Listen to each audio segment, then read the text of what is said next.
You on a Wildcat Wednesday, brought to you by PGA Tour Superstore. Final show of the week. I'm taking Thursday, Friday off. We have production meetings, getting ready for football coming up. Wow, we're almost ready for college football. First game of the year, San Diego State, September 3rd. I can't wait. Pre-game show will start at 8 a.m. I know that. For the noontime kickoff in San Diego. Thanks for joining us, everybody. We've got plenty to talk about today on the program. And I have got one heck of a guest coming up on the program today. I've talked about him quite a bit. John Canzano, a longtime college writer. He's done everything. He's worked everywhere all across the country. He's going to join us coming up on the program at the bottom of the hour. He and John Wilner have had probably the best 1-2 punch. Two different writers, two different platforms. The best 1-2 punch when it comes to the covering of college football and the digging up and analyzing of all the information that we've gotten. And we're going to get a chance to catch up with John Canzano coming up here in just a little bit here on 1290. So I've got a lot to get to on this Wildcat Wednesday. If you'd missed our interview yesterday, and by the way, welcome JW, who is filling in on the Dragon Ball cam, doing a very good job, I must say, my friend. Yeah, I've had a little experience behind this. Well, no, I wasn't talking about that. I was just talking about being on the Dragon Ball cam. Yeah, well, it took me about 2 hours of makeup before I came in, honestly. Right? Yeah, no, you did a good job. The makeup girls in the back do a really good job with this. I'm actually 85 years old, but I only look like I'm old. No disrespect to your fans, Rich, but it's really for the Dragon Ball fans that I'm here for. It is. You know what? And he's got a lot of fans. I know. There's a lot of people that they tune in just to hear Dragon Ball. And well, you know what? He is a fan favorite that everybody gets excited for. He's taken a couple days off, so we had to go and find a replacement for him for today's program. Yeah, people do love Pittsburgh sports. What is it about those Pittsburgh people? They think everybody and all of us should root for their sports as much as they do. Super regional, White Sox fans. There's certain regions, right, where it's like they're just so gung-ho. I don't expect anybody to root for my team, right? Yeah. Like I don't expect – I grew up a San Francisco Giants fan, 49ers fan, Warriors fan. I don't expect anybody outside of – the people that root for that team to care about my teams, right? I think it's just as simple as the regional aspect of the entrenched nature of the Northeast. How people have been there for 200 years, and then Gold Rush to California. Right. There's more people who are transplants. I don't care. I don't expect everybody to be an Arizona Wildcat fan.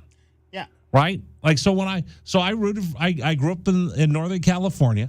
I root for the University of Arizona. When I lived in Florida, I tried to carry the banner for every team in the Pac-12, and I had an Oregon shirt because I went up there and did a game. I had a Utah shirt that I'd wear around. I had a UCLA shirt, a USC shirt. It made my skin itch. But I had all of those. My mom was a huge USC fan growing up and living in Southern California. My dad became an Arizona fan when we moved down here 20 years ago. So we've got plenty of gear from all over, and I just carry the banner from the Pac-12 because the SEC people are so obnoxious. Yeah, I mean, when you go out there, everybody else is wearing SEC gear, so you might as well rep the West Coast. SEC. My dad my dad's mom went to UCLA. Other relative went to USC. My mom, only because the U of A didn't offer a postgraduate degree in sociology at the time, actually got her postgraduate from ASU because it was and also undergrad from Utah. So there's basically every single school in the Pac I have some kind of relative who has some connection to it. I got to one-up you then for my mom. Yeah. She actually went to the snack bar at USC once and got a hot dog and a soda and said it was pretty good. Hey, there you go. There you go. Snack bar at USC is pretty darn good as well. All right. We've got a lot to get to on the program today. Like I said, John Canzano is going to join us here in just a little bit. And if you missed the conversation we had yesterday, we went about as inside as you can go on what happens with the networks and the television and how all this is going on and the valuation of all of this. Bob Thompson, he's a former president of Fox Sports. He joined us in the program. I want to play that for you again because there's some stuff that we got to parse out of there, out of what he talked about with us yesterday on the program. So you're going to want to hear all 3 hours of the program today. But let's start off this Wildcat Wednesday. Let's see what's rattling around in my big old head. Warning. The following segment might trigger some listeners, and 1290 does not take responsibility for the following content. What the hell is going on? It's time for The List, as we explore the sick, twisted mind of our host, Rich Herrera. And that's when things got big. And the list of things he is thinking about in that huge size 8 Chrome Magnum head of his. Look at the size of that boy's head. That's like an orange on a toothpick. You're gonna give the boy a complex. Well, that's a huge noggin. Has its own weather system.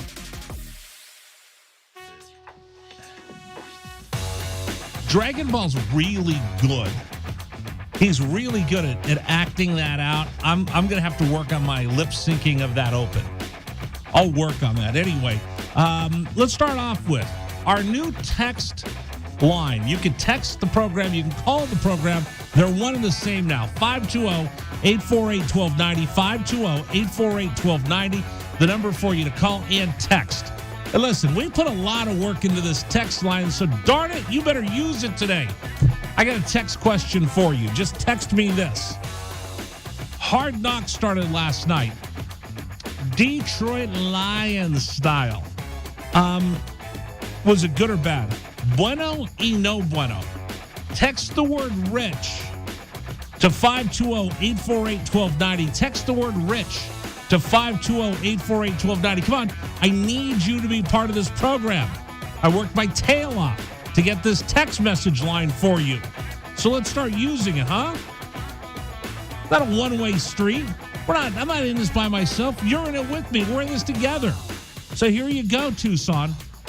The number for you to text to us now is 520-848-1290. Send the word rich along with your thoughts on Hard Knocks from last night, Detroit Lions. Bueno y no bueno. What did you think of it? Give me your thoughts. Again, text me, 520-848-1290. Use the word rich along with your message and your name, and I'll read it on the air if it's any good. I'll get into the whole Hard Knocks thing here in just a second. Cats off today. Back on it on Thursday. You know what? I'm just going to tell you right now, my thoughts on the Cats are they're better than they were last year. I'm going to just throw that at you just to start off with. The Cats are better than they were last year. There's more talent. There's more enthusiasm. There's more muscle. There's more speed. There's more skill. There's more size. The Cats are a better football team than they were last year. Now, the Cats found ways to lose. The Cats were blown out. The Cats had games that got away from them, but they just weren't in a position to win last year. We'll see what happens this year, because these first 3 games are either going to rock your world or they are going to bring you to your knees, one of the two. And I just don't know yet which way they're going to go. Love the attitude, love the energy, love the leadership. My man, Christian Young, leader. You look at a lot of these players, you see leaders up and down the roster. Now, will they turn it around on Saturday against San Diego State on September 3rd? We'll see. But there is no doubt about this is a much more talented team. Year 2 for Jed Fish. Now, I will tell you this. CBSSports.com came out with their top 25 of the FCS schools. You know, the schools that don't play for bowl games, the ones that go to the football playoff. Ah, boy. The number 1 school of the defending champions, North Dakota State University, ranked number 1 by CBS and the FCS in the little capsule where they write about the school and what they're looking for. They're undefeated, I think, over the last couple of years against FBS schools, the bigger schools that go to bowls. And for them, number 1 target on their schedule this year is the Arizona Wildcats. That's their make or break. That's their Super Bowl. That's get after it or go home. When are we going to see those guys play Alabama or Ohio State? Or I wouldn't want to play them if I were Alabama or Ohio State. We talked yesterday. They don't. I don't want them. You can't get that. This is a trap game. In fact, John Wilner in today's Arizona Daily Star listed all the trap games in the Pac-12. One of those games where team isn't going to garner much respect. The favorite's coming off a tough game, or they have a tough game coming up, so they might overlook you. It's just one of those games where you look at it, and there's a flow to the season. And when that flow gets disrupted by playing on a Friday or a Thursday or having 3 road trips in a row, just something gets hinky in the schedule, you get set up for a trap game. So for the Arizona Wildcats, they have one trap game that they have to be careful for, and that's that North Dakota State University game. You're going to play on the road at San Diego. They whooped you last time. They're opening their new stadium. Then you're going to get a bunch of SEC fans out here screaming more cowbell against Mississippi State. Then you have Cal coming up the week after that, and you want to prove last year, hey, it wasn't a fluke. I know they had everybody out with COVID, but we're going to get after it. Then Colorado. So you start thinking about the Pac-12 schedule, and if you're not careful, you just walked by and didn't pay attention to North Dakota State. What do you mean, man? They're a FCS school. We could beat them. After last year. After Rich, last and the year. fact that this is the defending number 1 FCS school ever and always is every single year. Trap game feels to me like a situation where you're not maybe doing the due diligence you should on an opponent. But if there ever was after last year's NAU loss, which was, correct me if I'm wrong, the first time Arizona ever lost to a subdivision team. So we'll see. That's what Wilmer has for Arizona, having to watch out for trap game. He does have Arizona listed, though, as a trap for Oregon and the University of California at Los Angeles. So we'll see if the Cats can take a bite out of the Ducks and the Bruins. Again, we'll have more on the future of the Pac-12 Conference, especially with the news that we had yesterday that we're still unpacking, that the Big Ten and ESPN will not do business in 2 years, meaning the Pac-12 has a great opportunity to redo their deal with ESPN. And that's why, again, we're going to talk with John Canzano, who's been on this like better than everybody else. And then we'll have our interview with Bob Thompson, in case you missed it yesterday. He pointed out he's looking for the Pac-12 to distribute about $40 million, maybe $30 to $40 million, I believe is what he's told us, in rights fees to the schools. That's going to be well below what the Big Ten and the SEC are going to be handing out. I thought it was also interesting. You're going to want to hear this because I've made a lot of this, but you're starting to see the, first quarter profits of streaming services. Disney Plus. Do you have Disney Plus? I do, yes. I do as well, so I can watch all of the Mandalorians and the MCU stuff and everything else. I have it. I watch it all the time. They lost like $1.1 billion. $1.1 billion is the loss.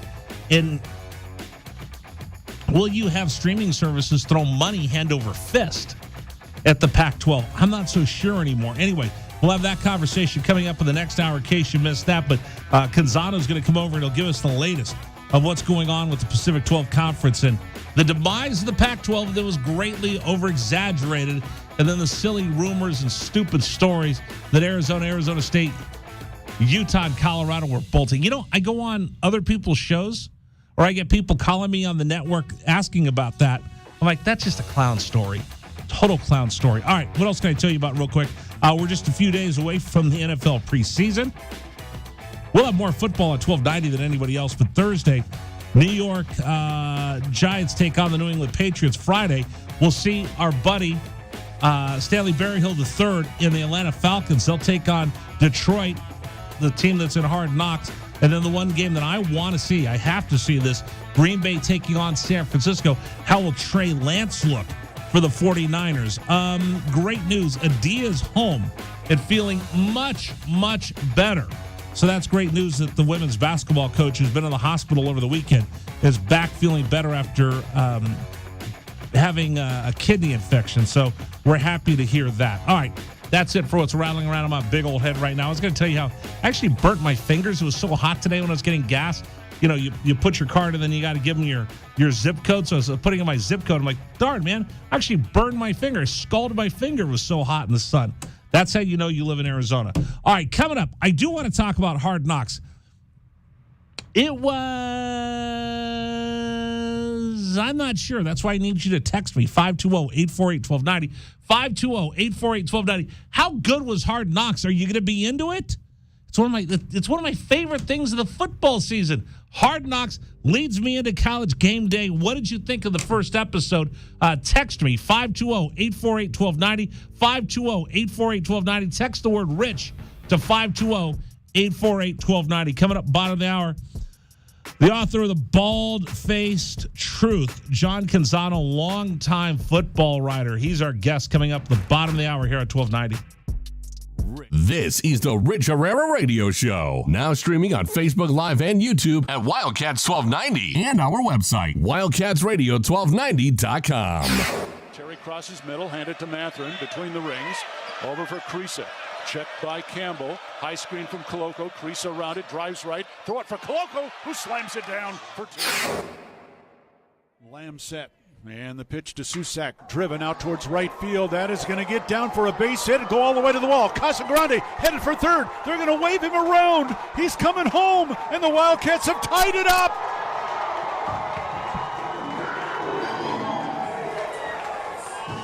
Susak with an RBI double to right center.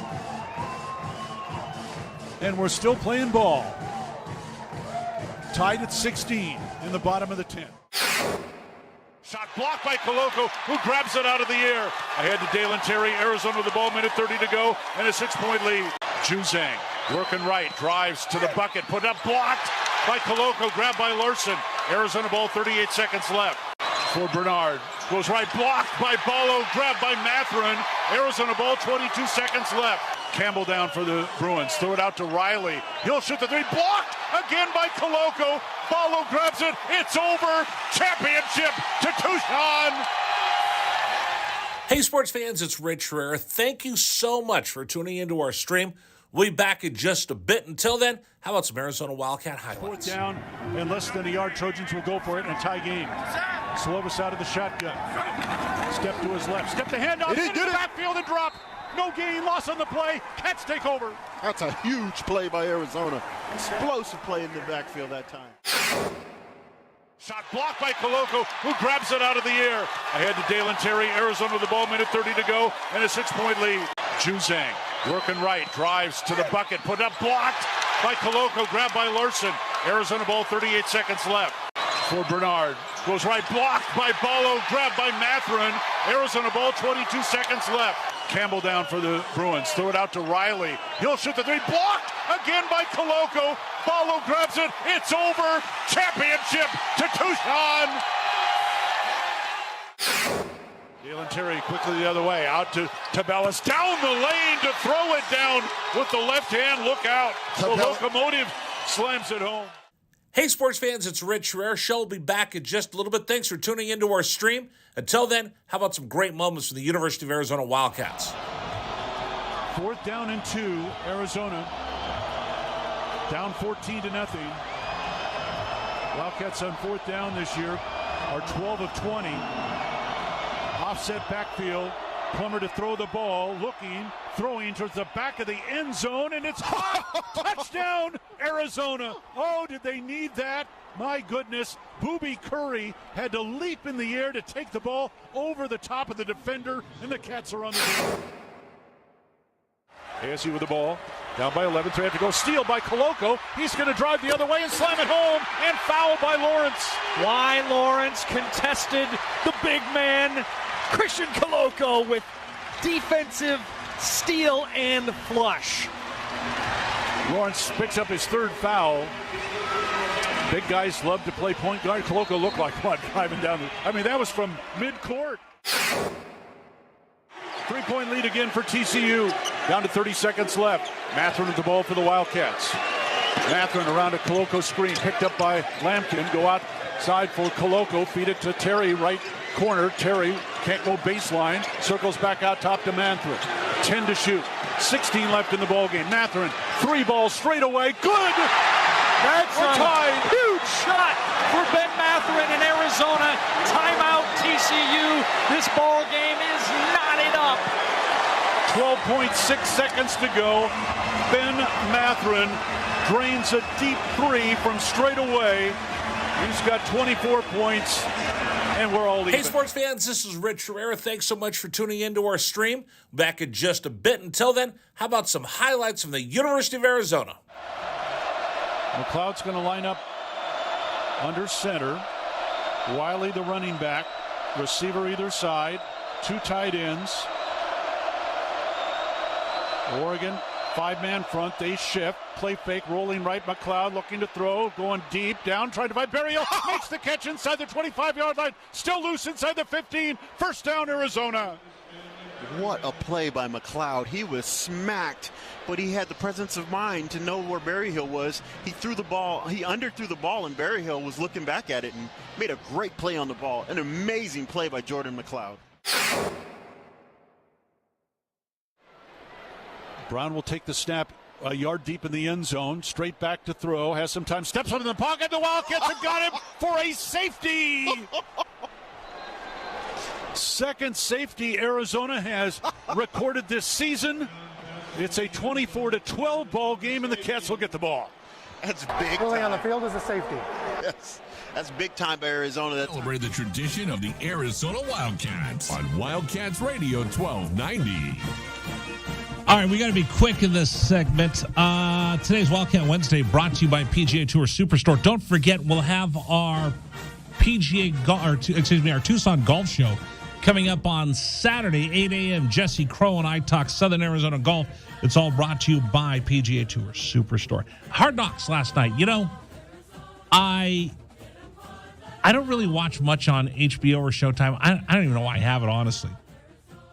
And about halfway through the year, probably sometime in July, I look at my cable bill. I'm like, why am I paying for HBO? I never watch anything on there. I've got Netflix. I've got Hulu. I got Amazon Prime. I got Disney Plus. I have YouTube. What else do I have? YouTube TV? No, I just have the regular YouTube. I watch a lot on there. I watch a lot of Netflix. I watch a lot of Amazon Prime. Oh, by the way, and I have cable television. And then I look around and go like, do I really need HBO? And just about the time I go to call Xfinity and go, I don't really need it.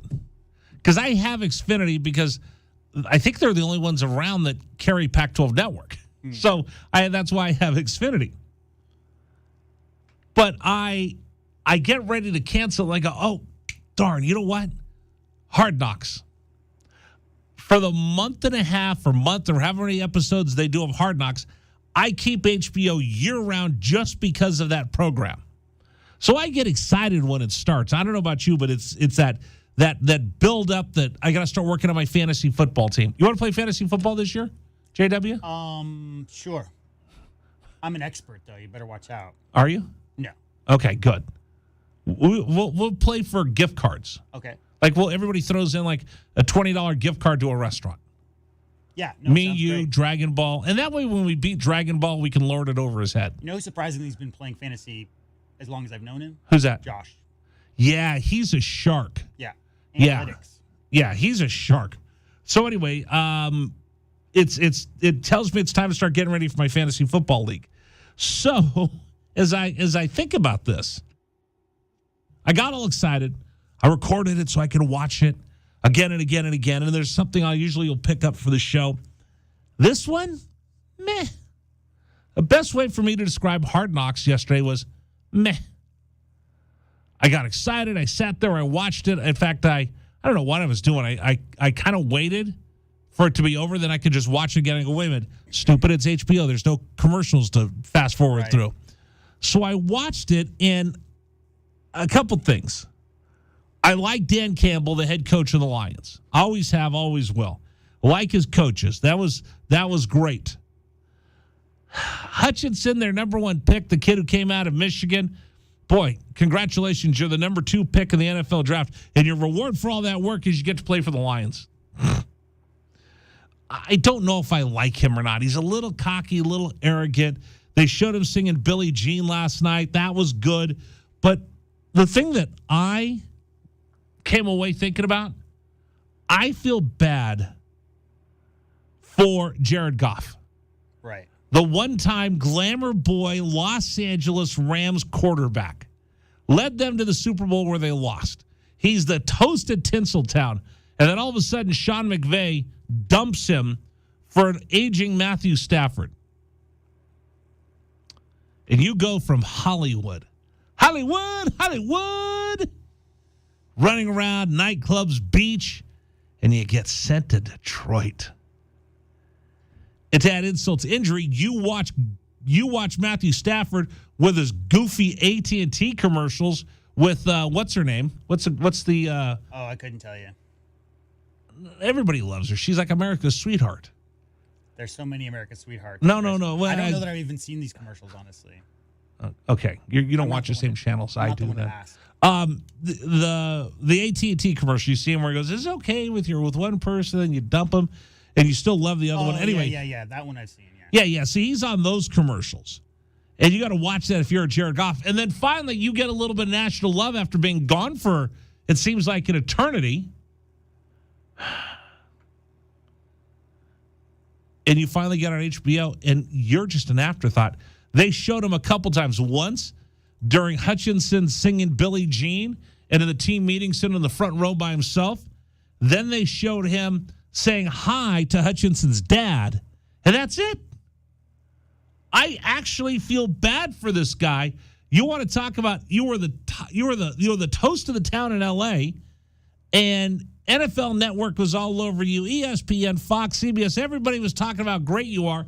And then all of a sudden you get dumped and you're playing second fiddle to everybody else on Hard Knocks. Is there more of a what have you done for me lately profession than quarterback in the NFL?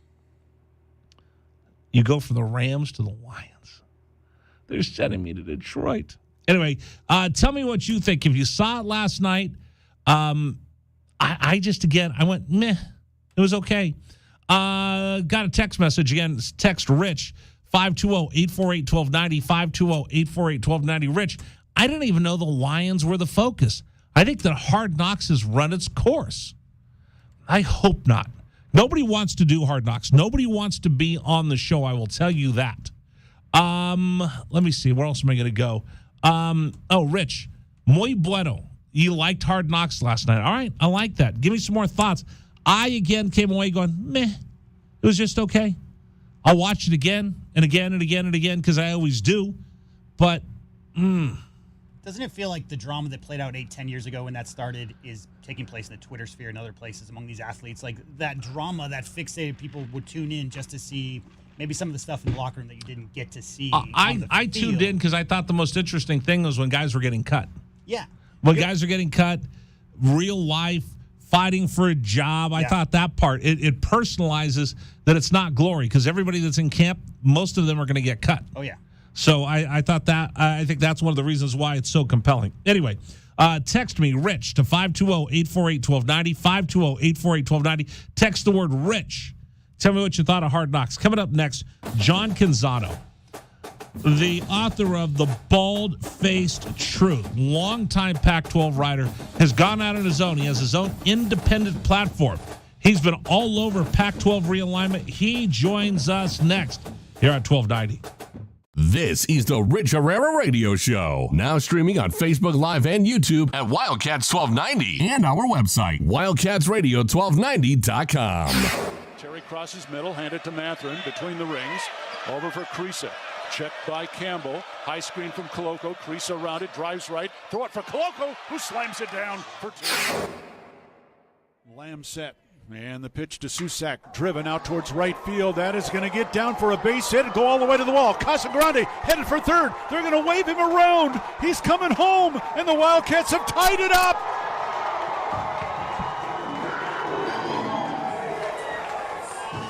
Susak with an RBI double to right center. And we're still playing ball. Tied at 16 in the bottom of the 10th. Shot blocked by Koloko, who grabs it out of the air. Ahead to Dalen Terry, Arizona with the ball, minute 30 to go, and a 6-point lead. Juzang working right, drives to the bucket, put up, blocked by Koloko, grabbed by Larson. Arizona ball, 38 seconds left. For Bernard, goes right, blocked by Ballo, grabbed by Matherin. Arizona ball, 22 seconds left. Campbell down for the Bruins. Throw it out to Riley. He'll shoot the three. Blocked again by Koloko. Barlow grabs it. It's over. Championship to Tucson. Hey, sports fans, it's Rich Herrera. Thank you so much for tuning into our stream. We'll be back in just a bit. Until then, how about some Arizona Wildcat highlights? 4th down and less than a yard. Trojans will go for it in a tie game. Slovis out of the shotgun. Step to his left. Step the handoff. It is good. Backfield and drop. No gain. Loss on the play. Cats take over. That's a huge play by Arizona. Explosive play in the backfield that time. Shot blocked by Koloko, who grabs it out of the air. Ahead to Dalen Terry. Arizona with the ball, minute 30 to go, and a 6-point lead. Juzang working right, drives to the bucket, put up, blocked by Koloko, grabbed by Larson. Arizona ball, 38 seconds left. For Bernard, goes right, blocked by Barlow, grabbed by Matherin. Arizona ball, 22 seconds left. Campbell down for the Bruins. Throw it out to Riley. He'll shoot the three. Blocked again by Koloko. Barlow grabs it. It's over. Championship to Tucson. Dalen Terry quickly the other way. Out to Tabellas. Down the lane to throw it down with the left hand. Look out. The locomotive slams it home. Hey, sports fans, it's Rich Herrera. Show will be back in just a little bit. Thanks for tuning into our stream. Until then, how about some great moments from the University of Arizona Wildcats? 4th down and 2, Arizona. Down 14-0. Wildcats on 4th down this year are 12 of 20. Offset backfield.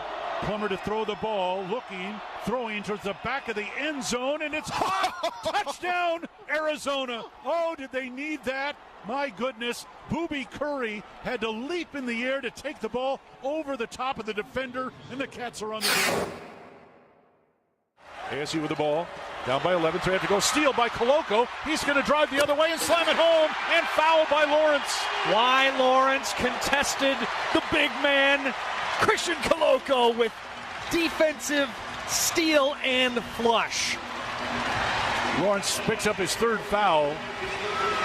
Big guys love to play point guard. Koloko looked like one driving down. That was from midcourt. 3-point lead again for TCU. Down to 30 seconds left. Matherin with the ball for the Wildcats. Matherin around a Koloko screen, picked up by Lampkin. Go outside for Koloko. Feed it to Terry, right corner. Terry can't go baseline. Circles back out top to Matherin. 10 to shoot. 16 left in the ballgame. Matherin, 3 balls straight away. Good! That's We're a tied. huge shot for Ben Matherin in Arizona. Timeout TCU. This ball game is knotted up. 12.6 seconds to go. Ben Matherin drains a deep 3 from straight away. He's got 24 points, and we're all even. Hey, sports fans, this is Rich Herrera. Thanks so much for tuning into our stream. Back in just a bit. Until then, how about some highlights from the University of Arizona? McLeod's going to line up under center. Wiley, the running back. Receiver either side. 2 tight ends. Oregon, 5-man front. They shift. Play fake, rolling right. McLeod looking to throw. Going deep. Down, trying to find Berrios. Makes the catch inside the 25-yard line. Still loose inside the 15. First down, Arizona. What a play by McLeod. He was smacked, but he had the presence of mind to know where Berryhill was. He threw the ball. He underthrew the ball, and Berryhill was looking back at it and made a great play on the ball. An amazing play by Jordan McLeod. Brown will take the snap a yard deep in the end zone. Straight back to throw. Has some time. Steps up in the pocket. The Wildcats have got him for a safety. 1290. We continue with you here on Wildcats Radio 1290. Rich Herrera with you. Okay, I've got a special guest coming up, and you know what? About half the show prep now is reading to see what John Canzano writes, what John Wilner writes. Now, they're teaming up for a super podcast. So this is like when the Justice League of America gets together. So I want to bring on the author of The Bald-Faced Truth. You can check him out, johncanzano.com. He's our special guest here on Wildcats Radio 1290. John, how are you? I'm doing well. Happy to be on with you. So it is kind of like when Batman, Superman, and the Justice League got together, you and Wilner deciding to do a podcast together with everything going on in the Pac-12. Yeah, we had been talking about it for a while, and just sort of, I used to be a coworker with Wilner at the San Jose Mercury News before I left to come to the state of Oregon, and I was covering the NFL. He was covering the Pac-12. We worked well together then, and I respect his work so much. And we just found over the years that we were sharing some information with each other. We were often reporting on the same topics, me as a columnist, him as a reporter. And so we just, several months ago said, hey, we ought to team up on something and fill in the blanks. There's so much more that we have to say about this conference and so many people that care about it. And so we created the Canzano and Wilner podcast, and people can find it wherever they find podcasts. That's awesome. We'll tell people, and we'll share the link as well. All right, so let's talk about this. Again, you and Wilner have been doing the lion's share of the work, reporting and analyzing what's going on with the Pacific 12 Conference. Where do we stand today post-Big Ten not being in business with UCLA? I think the Pac-12 ADs are doing cartwheels right now because the fear was there was going to be no money left over after Fox's deal was completed. And that Fox obviously made a deal with the Big Ten, and then they were looking for the Tier 2 and Tier 3 partners that would pick up the second and third games of the week. And so, the fear was that ESPN, NBC, and CBS would all get in on that and spend the money, and there would be hardly anything left over for the Pac-12 conference. But that didn't happen. We know that ESPN, for the first time in 40 years, is not going to carry Big Ten football and basketball. So I think it leaves a wonderful opportunity for the Pac-12. I know that some of the ADs that I talked with sort of breathed a sigh of relief. Others said, hey, this is the opportunity that we're prepared for. But the prevailing sentiment is that ESPN is going to have its full war chest available, and that the Pac-12 is going to be probably their primary partner. You pointed this out. Our friend Roxy Bernstein was the one who coined the phrase Pac-12 after dark, and it's been the bane of the existence of this conference. Everybody complaining about 7:30, 8 o'clock starts. But I think you were the first to point it out. It turns out to be the savior of this conference because you need that fourth television window. Yeah, the Pacific time zone, who cares what the college football playoff says? The Pacific time zone matters in college football, and it matters to television especially. And we all know that TV is driving the bus when it comes to these conversations right now. And right now, ESPN it needs content in that Pacific time zone window. It needs those late kickoffs. And you're right in that, we all have complained. I've complained being on deadline in the press box. Fans have complained because, some families don't like 7 or 7:30 kickoffs, or maybe some older fans don't like driving that late at night coming home from games. But it ends up being a tremendous advantage for this conference and maybe the saving grace. And I know Fox is trying to create, a late Saturday kickoff, using USC or UCLA. I think they will try to do that. But, USC and UCLA are not going to want to kick off at 7 or 7:30 all the time. And then NBC is going to try to create, it looks like NBC is going to try to create like football night in America, but make it college football night on Saturdays and then NFL football night in America on Sundays. But I still think it leaves you short if you are, somebody on the Pacific time zone. You still need those late games. You still need Oregon playing Utah. You still need Arizona playing Cal. And I think that's where ESPN is going to make hay. Tell me how we got here. How did the Pac-12 go from the Conference of Champions to the conference that almost isn't, it never was going to be after USC, UCLA leave? It's Larry Scott. I mean, everybody inside this conference, from the outside, we all easily say Larry Scott. But then when you start talking to university presidents and you start talking to ADs, they all point at Larry Scott, and they point at the path that led the conference here. The deal that they negotiated 10, 11 years ago was too long in length. It set the conference up to be eclipsed by the SEC, the Big Ten, and everybody else. They're now scrambling to renegotiate a new deal, but it was too long and too many years, and they should have foreseen that the conference was going to fall woefully behind. They also spent more money than other conferences, and it wasn't even close. They spent more money on the conference headquarters. They spent more money on the conference commissioner's salary. He was, jetting around. We all know the stories. He had a marble soaking tub in Las Vegas, and he was, flying by private charter everywhere he went, and he fashioned himself sort of as the CEO of a tech company.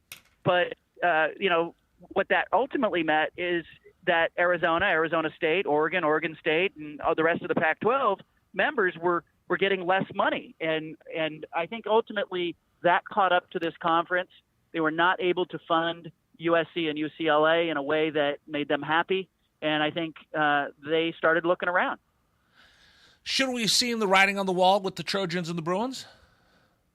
I think we should have, and I think the conference did to some extent. But I'd put some of this on USC in particular. Carol Folt, the president there at USC, it's been documented by the LA Times that, the conference was exploring expansion a year ago, and they hired a consulting firm that went out and was looking at prospective universities. And Carol Folt was one of the big voices in the room who shut it all down and said, why are we thinking about expanding? We should be focused on ourselves. And little did we know that USC, in the back of their mind, was probably simultaneously plotting their escape from the conference. So I put some of this on, Larry Scott, of course, like the path here, the trajectory was not great. George Kliavkov, the incoming commissioner who replaced him, I don't know what he's supposed to do when USC kind of looks him in the eye and says, hey, we're not going anywhere, and then they turn around and go somewhere. But in the end, it was a really unfortunate development, and I'm hopeful that over time, I'm a traditionalist. I'm hopeful that over time that will get unwound, and that we'll end up back with a Pac-12 conference that has teams on the Pacific time zone, including the LA schools someday. John Canzano joining us right now. JohnCanzano.com. He has a new platform for the Bald-Faced Truth. He has a couple podcasts. You can get his daily podcast. Now he's teaming up with our friend John Wilner as well. I look at Larry Scott and his folly. I get why he did it, because everybody thought they could be the Yes Network and Nesson. And when I worked in Major League Baseball, we looked at trying to put together our own regional sports network, but it's only the power of the Red Sox and the Yankees that are able to pull that off. And I almost feel like Larry thought the Pac-12 could do what the Yankees did, and it just failed miserably, and he was never able to scramble away from that model.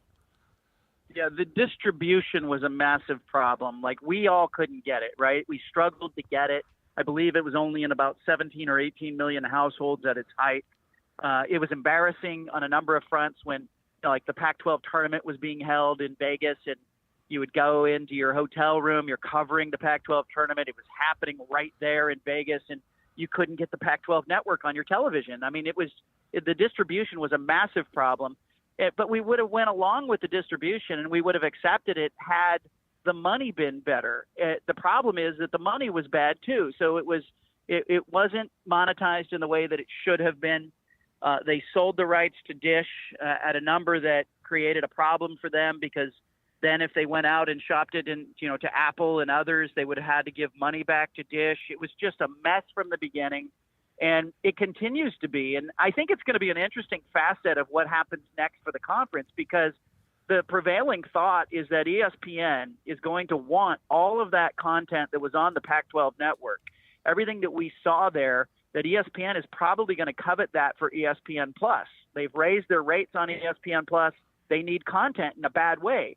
So I think it's going to be a little bit of a face-saving move by the conference, but I would expect that some part of this media rights deal is going to be the announcement that the Pac-12 network has been sold and it's being absorbed by ESPN. Now, ESPN already does this with the ACC. They run the ACC network. They own the ACC network. The Big Ten has sold 60% of the Big Ten network to Fox. So I think, this is not unusual, but I expect there to be a little bit of face saving, and it may be, in the end, the thing that ends up as the gravy on the media rights deal, because if you're the Pac-12, you need every dollar to keep the Big Ten and the SEC in view of the front windshield. Do you buy into this? Where are you on a scale of 1 to 10 of an ACC Pac-12 alliance partnership when it comes to the media rights between Pac-12 network, ACC network, and being able to provide programming across the spectrum of time?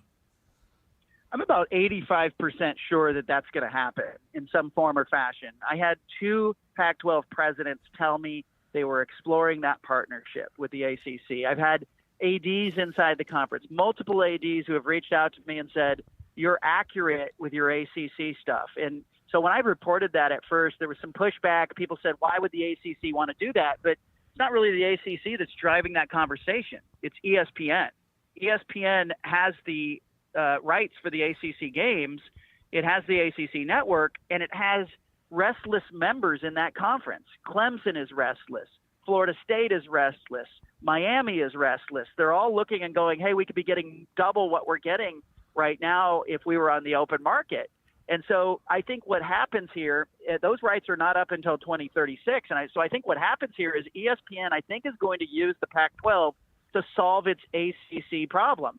I think they're going to create some new events, some early non-conference crossover games where maybe you have Miami playing Oregon and you have Utah playing Florida State. And so we get a non-conference games that ESPN would love, and it would add some revenue to their war chest.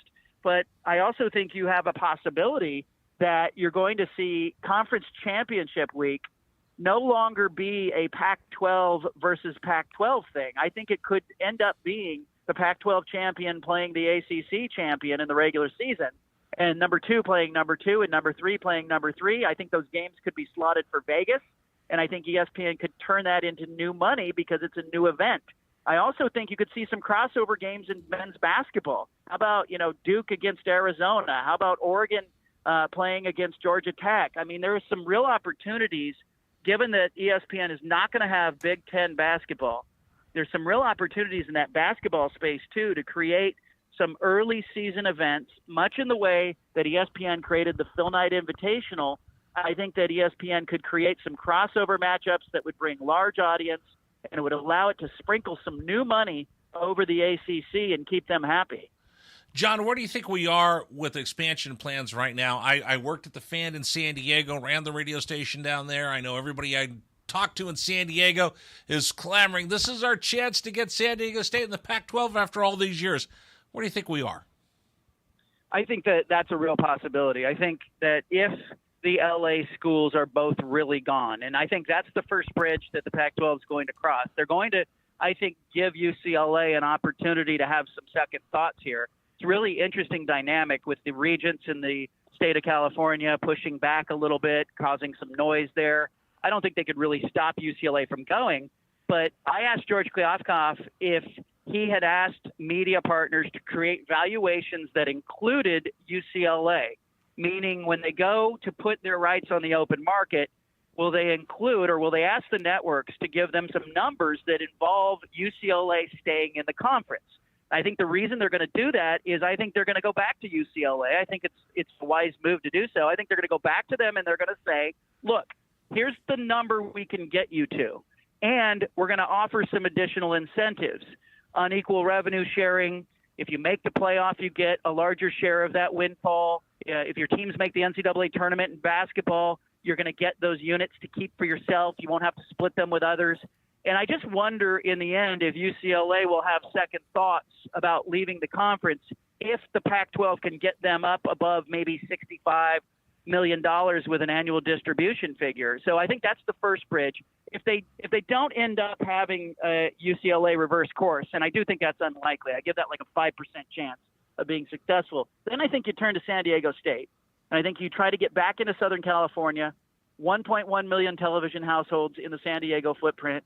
You could play games, obviously, in San Diego State's new stadium, but you could also have San Diego State play a couple of conference games at SoFi Stadium in L.A., and all of a sudden, you're back in the L.A. market in a way that is a little bit creative.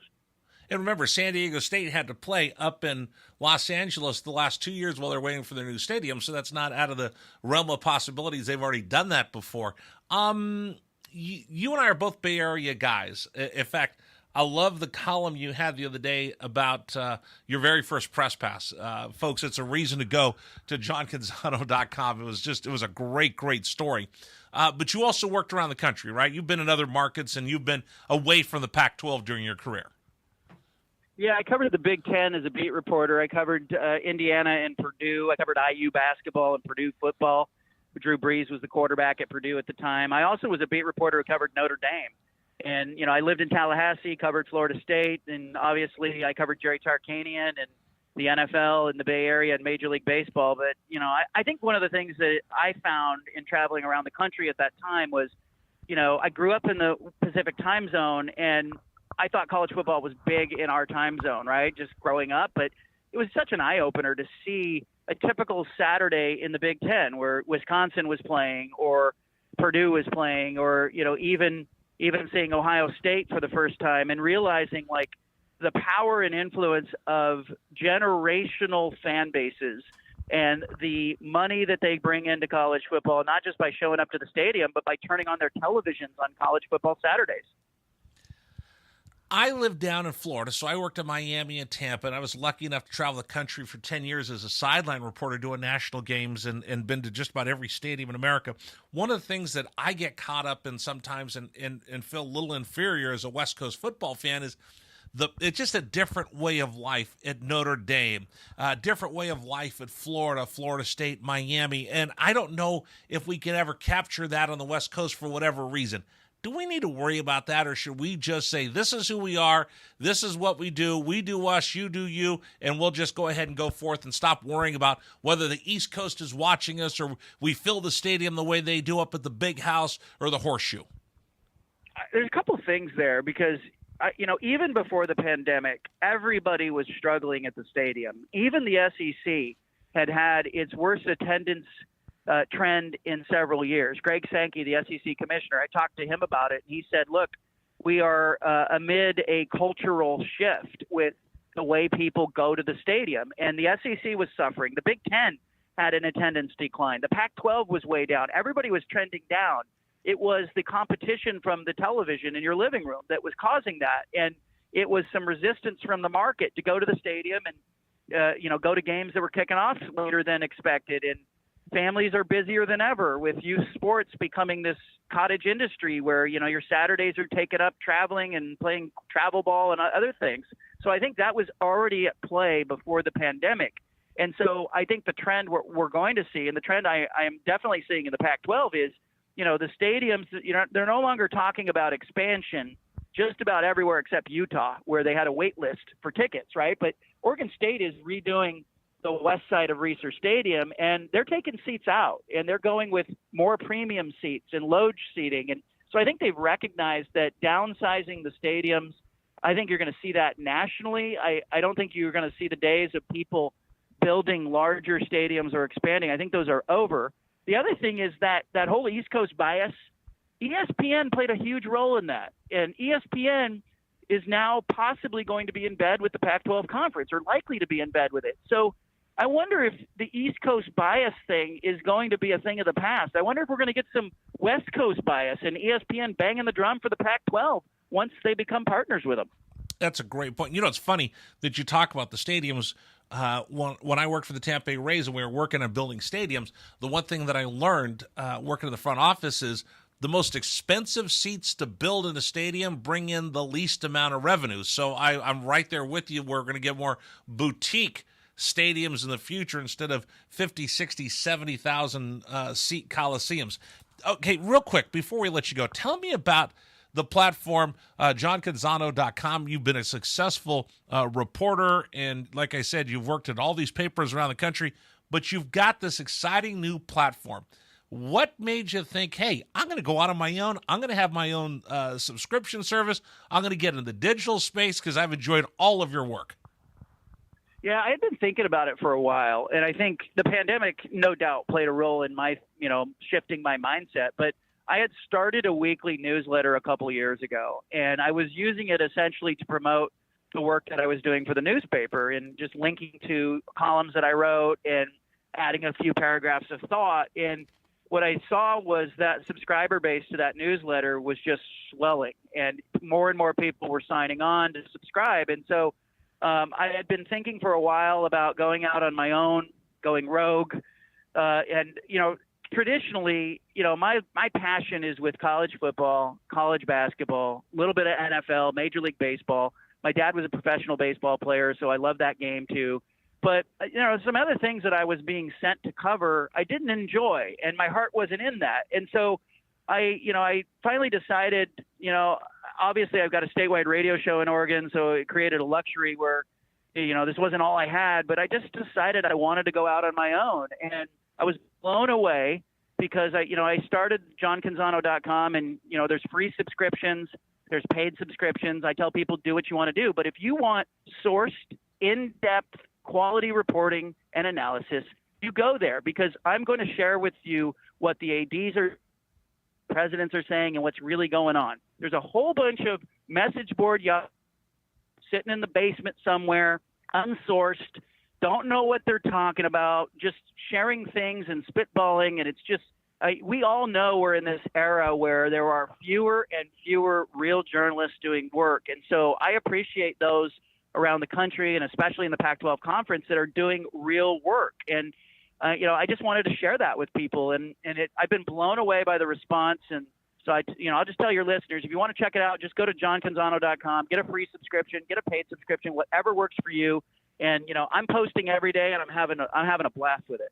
It seems like a passion project because, I've always been a fan of yours. I've always enjoyed your work, and I remember you from the Merc, and I worked up at KNBR for a while and have followed you and read your work regularly. But this just seems like it's almost taken a life of itself, because I could just feel the passion and the fact that you get to write about what you want. Like I said, the story about your first press pass, mine was the same way when I first got a press pass and went to go to a Giants game, and the story you had about the Little Leaguers the other day, it was great stuff.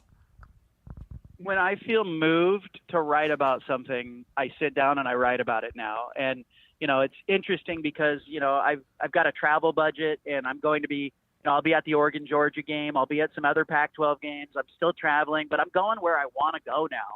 And, I don't have somebody over my shoulder telling me, hey, you need to write about this because it gets more page views, or, hey, can we have you do that? It was just, to me, the business started to get away from the reason that I got into it. And I've had readers who have read me for a long time who have commented that they can tell the joy is back. And I think anybody out there can relate to that. I think we all did a lot of soul searching during the pandemic. I worked at 6 newspapers. I loved my time there. I got to cut, 5 Olympics, 9 Super Bowls. I've covered some things, right? But I felt like it was time to bet on myself. Well, I'm going to double down on this right now and tell everybody go to johncanzano.com, Canzano. And like I said, the work that you've done, the work that Wilner's done, and now I'm excited for the podcast that you guys are going to put out, has been tremendous. And I really appreciate you taking some time joining us here in Tucson. I love what you do. I appreciate it. And, that fan base in Arizona is rabid and passionate. And I'll just tell people, these are tumultuous times. There's a lot of anxiety out there, but I feel like this conference is going to pull itself together, at least in the short term, and I can't wait for the games to start. Yeah, right here, right back at you. John, thank you so much for joining us. Appreciate it. Thanks, Rich. All right, we'll continue with you. This is Wildcats Radio 1290.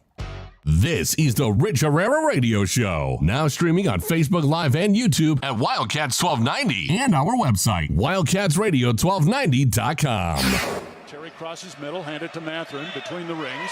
Over for Creasa. Checked by Campbell. High screen from Koloko. Creasa around it, drives right. Throw it for Koloko, who slams it down for 2. Lamb set.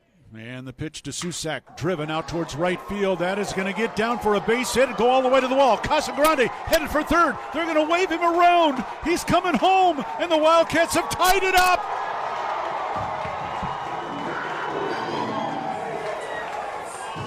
Susak with an RBI double to right center. And we're still playing ball. Tied at 16 in the bottom of the 10th. Shot blocked by Koloko, who grabs it out of the air. Ahead to Dalen Terry, Arizona with the ball, minute 30 to go, and a 6-point lead. Juzang working right, drives to the bucket, put up, blocked by Koloko, grabbed by Larson. Arizona ball, 38 seconds left. For Bernard, goes right, blocked by Ballo, grabbed by Matherin. Arizona ball, 22 seconds left. Campbell down for the Bruins, throw it out to Riley. He'll shoot the 3, blocked again by Koloko. Ballo grabs it, it's over. Championship to Tucson. Hey, sports fans, it's Rich Herrera. Thank you so much for tuning into our stream. We'll be back in just a bit. Until then, how about some Arizona Wildcat highlights? Fourth down and less than a yard. Trojans will go for it in a tie game. Slovis out of the shotgun. Step to his left. Step the handoff. Into the backfield and drop. No gain. Loss on the play. Cats take over. That's a huge play by Arizona. Explosive play in the backfield that time. Shot blocked by Koloko, who grabs it out of the air. Ahead to Dalen Terry. Arizona with the ball, minute 30 to go, and a 6-point lead. Juzang working right, drives to the bucket, put up, blocked by Koloko, grabbed by Larson. Arizona ball, 38 seconds left. For Bernard, goes right, blocked by Ballo, grabbed by Matherin. Arizona ball, 22 seconds left. Campbell down for the Bruins. Throw it out to Riley. He'll shoot the three. Blocked again by Koloko. Ballo grabs it. It's over. Championship to Tucson.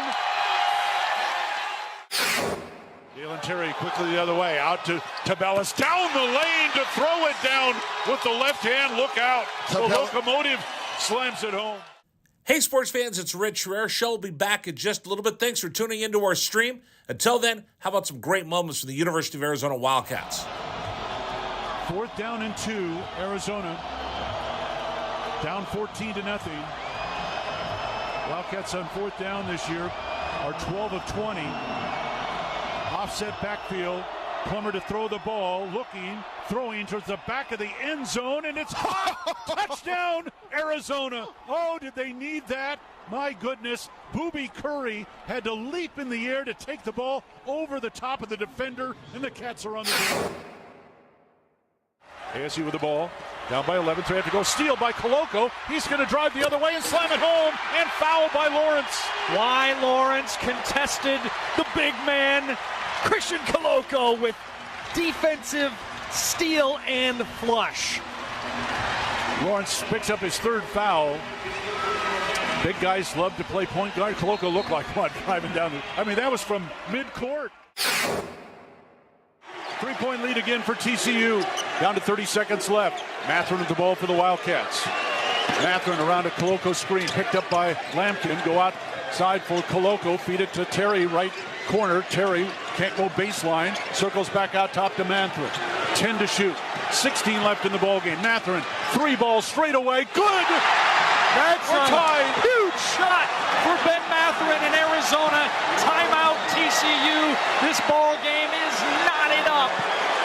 12.6 seconds to go. Ben Matherin drains a deep 3 from straight away. He's got 24 points, and we're all even. Hey, sports fans, this is Rich Herrera. Thanks so much for tuning into our stream. Back in just a bit. Until then, how about some highlights from the University of Arizona? McLeod's going to line up under center. Wiley, the running back. Receiver either side. 2 tight ends. Oregon, 5-man front. They shift. Play fake, rolling right. McLeod looking to throw. Going deep. Down, trying to find Berryhill. Makes the catch inside the 25-yard line. Still loose inside the 15. First down, Arizona. What a play by McLeod. He was smacked, but he had the presence of mind to know where Berryhill was. He threw the ball. He underthrew the ball. Rich Herrera on Wildcats Radio 1290.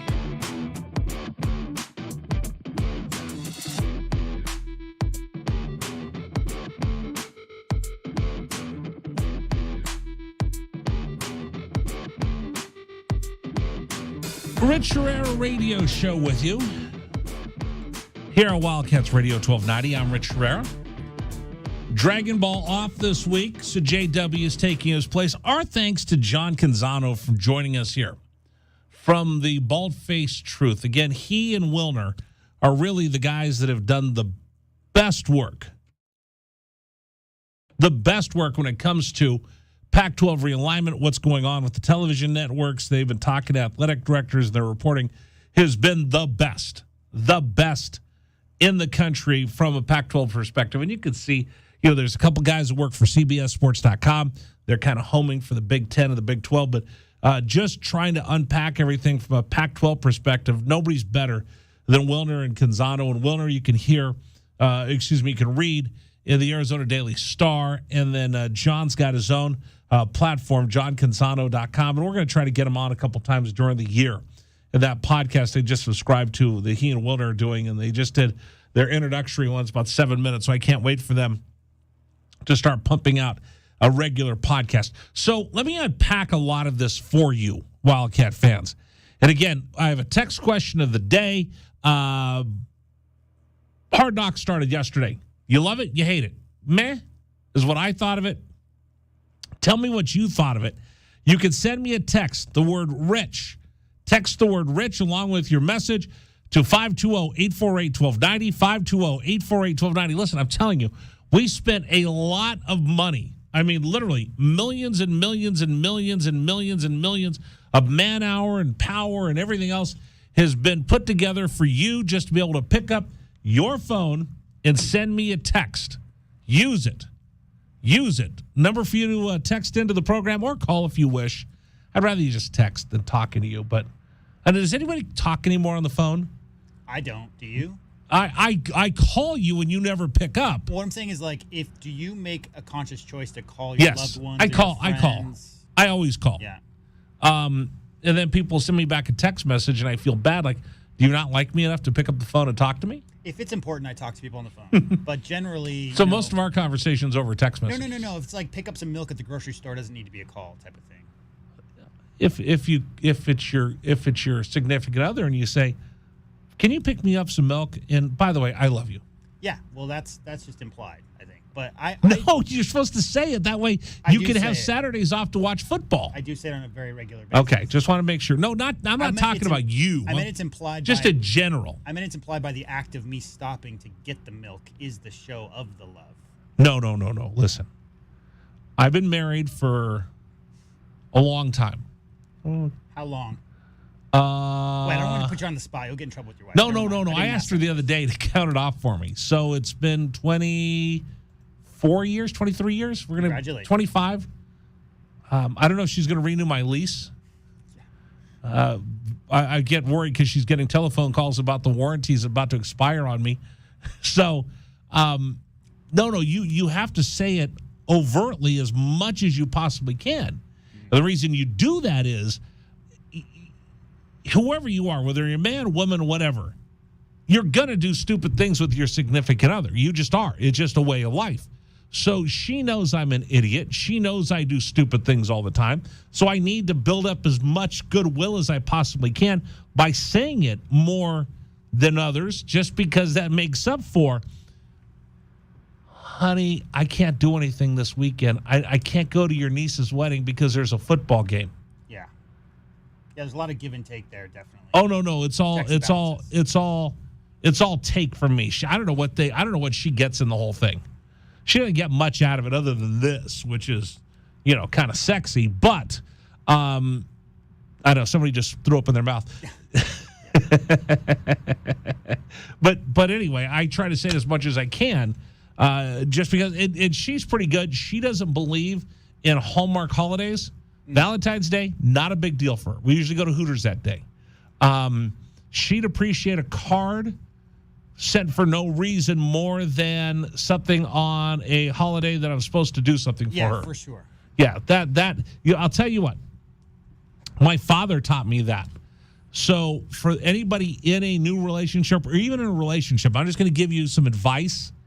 Sending flowers for no reason is the ultimate thing you could do to show her you appreciate her. Sending flowers for no reason, and if you send them to her at work, that's like 10 get out of jail free cards in your pocket. If you send it to her at work, that's 10 get out of jail free cards just for doing that. So I'm just trying to help wherever I can, folks. I'm just trying to help wherever I can. All right, let's unpack what we just heard from Canzano. Larry Scott. Larry Scott is the bane of everyone's existence. Everybody hates Larry Scott. But why did Larry Scott suck at his job? I've thought a lot about this, and listening to John made me think about a couple things why he was horrible at his job. Number one, he was arrogant. Number two, he didn't understand the priorities of major college sports and major universities and Power 5 conferences. But that's not his fault, because I don't think the university presidents of the Pac-12 understand what their priorities should be. So I'll cut him some slack over there. But the biggest thing that he miscalculated and just doubled down and then tripled down and then quadrupled down on it is the mistake that everybody in sports has tried to do. Let me explain this to you. Do you know what an RSN is, JW? I do not. Okay, an RSN is a regional sports network. Bally is a regional sports network. Fox Sports Arizona was a regional sports network. A regional sports network carries games. So remember we had Fox Sports Arizona, now it's Bally Sports? I do. Those are regional sports networks. The most successful regional sports network in America is? WGN? No, that's a superstation. I only say that because I watched Chicago sports right 40 years ago on WGN. It was like WGN. You got Chicago. The Cubs, and WTBS. You got the Braves. Yeah, that's why they have a national audience. No, the most successful regional sports network in the country, because those two were over the air broadcast at one time, GN and WTBS. No, a regional sports network, the most popular money making regional sports network is the Yes Network. The New York Yankees, the Nets partnered along with Goldman Sachs to start the Yes Network. The Yankees, instead of going out and getting $20 million a year, they said, hey, listen, if they can make if they're making $20 million at it, and then they got to add in their production and they're making a profit, we're leaving some money on the table. Let's just go do it ourselves. So the Yankees started, they went from Madison Square Garden Network to the Yes Network and started their own network. And it is so profitable. It's one of the reasons why the Yankees have more money than everybody else. The Boston Red Sox soon followed suit and started the New England Sports Network, NESN. They're two regional sports networks, and they're just cash cows. And they make the Yankees and the Red Sox more money than everybody else in baseball. So after that, everybody goes, well, heck, if it's that easy, I'll start my own regional sports network. The Dodgers tried to, a Sportsnet LA. Everybody and their brothers, the Royals tried to. Everybody tried to start their own regional sports network, and they have all crashed and burned a awful, awful, awful, I mean awful death.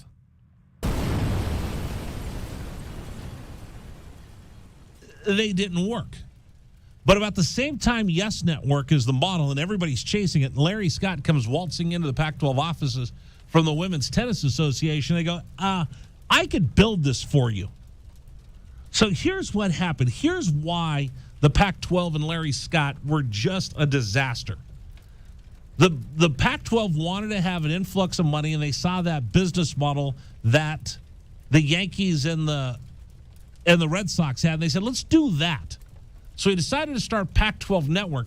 And if you just would have started with one RSN, just one cable channel like the Big 12 Network or the ACC Network or the SEC Network, you'd have a shot. But he goes, you know what?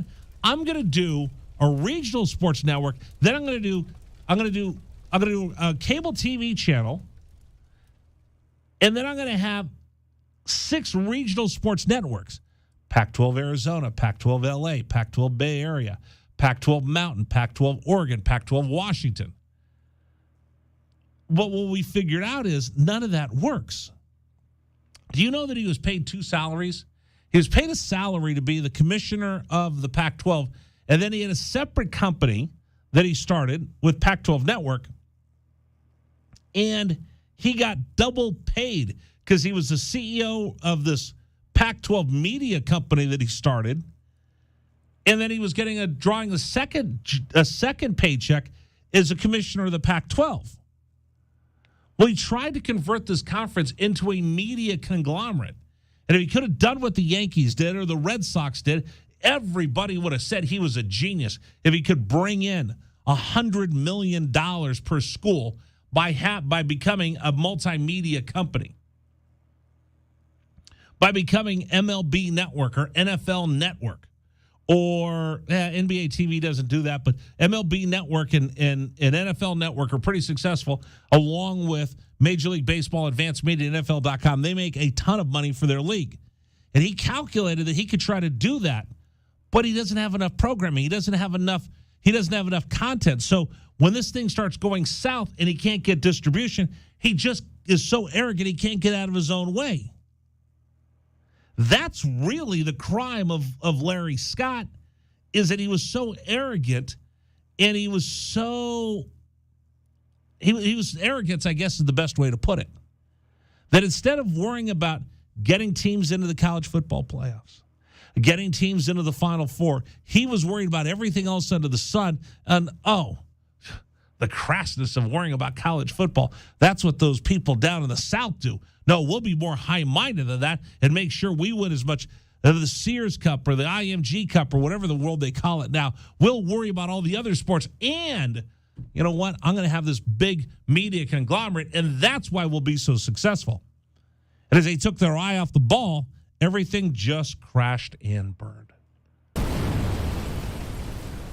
That's the shame of where the Pac-12 is right now, because you had somebody who was steering the car into a ditch, and as the ditch got deeper and more steep, instead of having a course correction, oops, maybe I should worry about how many teams we get into the NCAA basketball tournament for the men's side. Maybe I should worry about whether we're getting to the college football playoff. Maybe I should worry about what bowl games we're going to play in.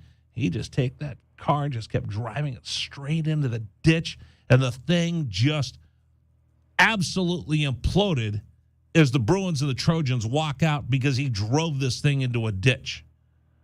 But you know what? He wasn't the only one. As I unpack all this for you, I'm going to give you one more idea. He wasn't the only one who was responsible for all this.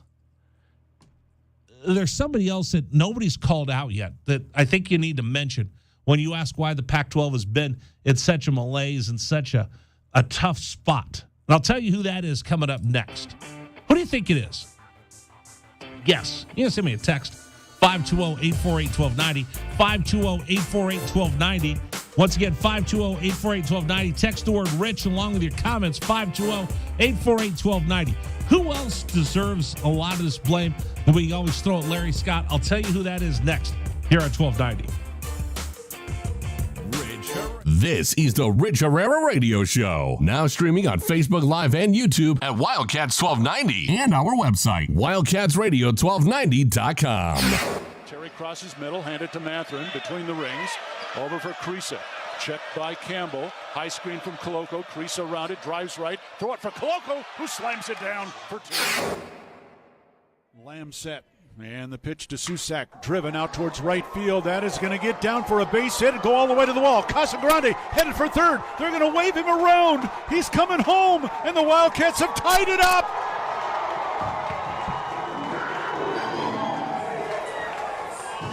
Susak with an RBI double to right center. And we're still playing ball. Tied at 16 in the bottom of the 10th. Shot blocked by Koloko, who grabs it out of the air. Ahead to Dalen Terry, Arizona with the ball, minute 30 to go, and a 6-point lead.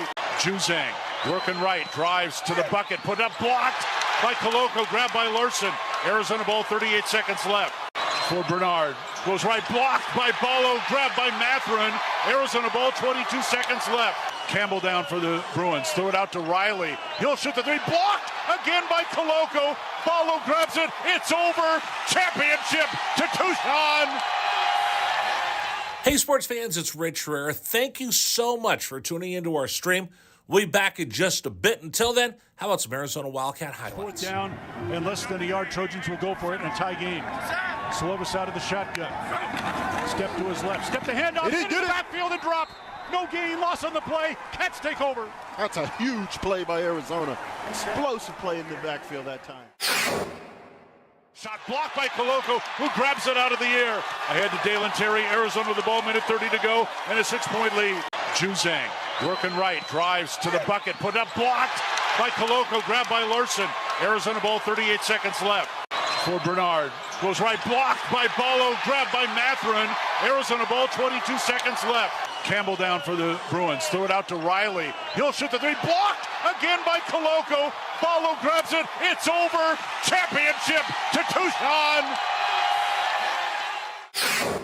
Dalen Terry quickly the other way, out to Tabellis, down the lane to throw it down with the left hand. Look out. The locomotive slams it home.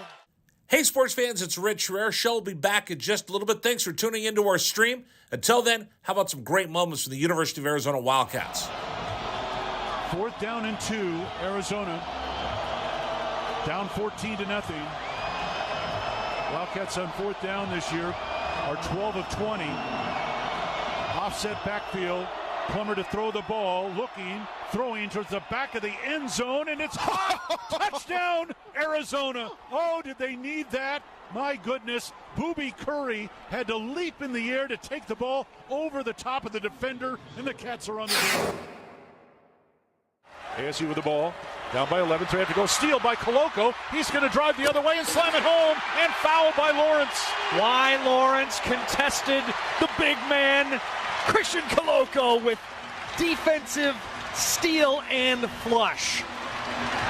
Lawrence picks up his 3rd foul. Big guys love to play point guard. Koloko looked like what, driving down that was from midcourt. 3-point lead again for TCU.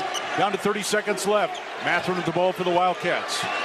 Matherin around a Koloko screen, picked up by Lampkin. Go outside for Koloko. Feed it to Terry, right corner. Terry can't go baseline. Circles back out top to Matherin. 10 to shoot. 16 left in the ballgame. Matherin, 3 balls straight away. Good! That's We're tied. a huge shot for Ben Matherin in Arizona. Timeout TCU. This ball game is knotted up. 12.6 seconds to go. Ben Matherin drains a deep 3 from straight away. He's got 24 points, and we're all even. Hey, sports fans, this is Rich Herrera. Thanks so much for tuning into our stream. Back in just a bit. Until then, how about some highlights from the University of Arizona? McLeod's going to line up under center. Wiley, the running back. Receiver either side. 2 tight ends. Oregon, 5-man front. They shift. Play fake, rolling right. McLeod looking to throw. Going deep. Down, trying to find Berrios. Makes the catch inside the 25-yard line. Still loose inside the 15. First down, Arizona. What a play by McLeod. He was smacked, but he had the presence of mind to know where Berryhill was. He threw the ball. He underthrew the ball, and Berryhill. We're lost in Tucson. Shop with the pros. Today, we remember all the great traditions at the University of Arizona and what it means to bear down on Wildcats Radio 1290. Rich Rare Show rolls on here on Wildcats Radio 1290. Happy Wednesday to you. No show tomorrow. We have production meetings getting ready for Arizona football coming up for the first game of the season, September 3rd. Hey, show today brought to you by QC Kinetics. Are you sick and tired of that constant pain? Are you sick and tired of making that old man sound? That was the sound your grandfather used to make. You're a young man. You're a young woman. You don't need to make that sound right now. But, that constant nagging pain in your knees or your hip or just the small of your back, and you're like, when did I get so old? Well, you know what? Life has some wear and tear on you. That doesn't mean you can't do something about it. You need to go see my friends at QC Kinetics. Here's the deal. You can deal with it the way that everybody has for years and years and years. First thing they'll tell you is, I got an idea for you. How about we start with drugs? Okay, listen, everybody knows how addictive those pain pills can be. You don't want that. All right, so what's next? Steroids. Nah, that's not going to work either. And then what do? Well, we're going to have surgery. Nobody wants those. There's got to be a better way. It's 2022. There's a better way of doing this. There's a better way of dealing with your constant pain in your joints. And it's called regenerative medicine. The science is simple. They concentrate your body's own healing agents and apply them to your aching joints, restoring and repairing damaged tissue with no drugs, no steroids, no downtime. Here's what you do. You need to call my friends at QC Kinetics and find out more about regenerative medicine that could change your life. Here's the number. You ready? 520-497-4955. They got clinics here in Tucson all over the country.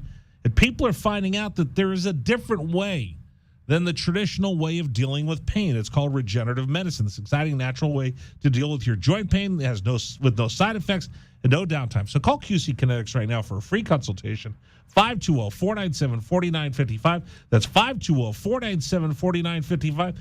Locations Academy and Orange Grove. Here's their number, 520-497-4955. And stop feeling like you're 185 years old. Okay, I did bring this up.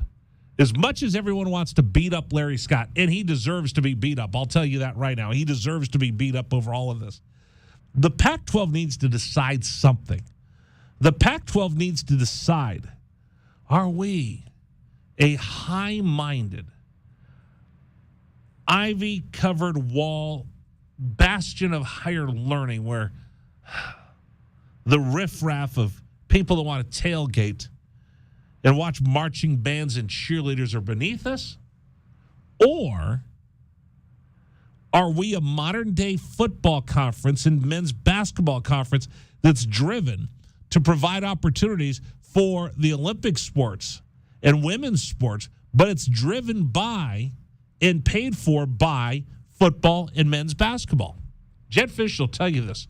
Of all the teams on campus at the University of Arizona, 2 are self-sufficient and support everything else. And that's men's basketball and football. And the Pac-12 has tried to be above the rest. The Pac-12 has used Stanford for the model. Stanford is a bastion of higher learning. It is a beautiful campus with high-minded individuals that do great work. And if they win in football, that's okay. But nobody at Stanford, as they go to their cocktail parties and their social gatherings and their afternoon teas, is going to sit there and talk about Cardinal football in their tweed jackets and bow ties. No, they're going to sit around talking about philosophy and nihilism and postmodern America. They're going to talk about economics. They're going to talk about everything else under the sun. But football, football's something the Neanderthals do, but the rest of us shan't. Now, Stanford happens to win at football, great. And yay, the guy with the tweed jacket and patches, elbow patches, can show up at the football and not really understand the game, but bully for us because we won. That's kind of how I see the Pac-12 has been acting when it comes to the leadership. Bully for us. If football gets to the college football championship, bully for us. If basketball gets to the Final Four, but the fact that we are so enlightened and we won in women's swimming, that's what we're here for. If the Pac-12 wants to compete and provide opportunities for all these student athletes and have all these teams, you got to pay for it. And the way you pay for it is by having strong football and strong men's basketball. And if you can't do that, none of the rest of it really matters. What do you say? 520-848-1290. 520-848-1290, the number for you to join us. Okay, yesterday on the program, I had Bob Thompson on, former president of Fox Sports Network. This is a pretty big deal that we had him coming on, and he kind of explained everything when it comes to the networks, the rights, and where he sees realignment going. In case you missed it, I want to bring that to you because I thought it was a really important interview. And to be quite honest, I was really surprised that we were able to get him to come on the program. It was a big deal to be able to talk to him. We'll talk to him coming up next.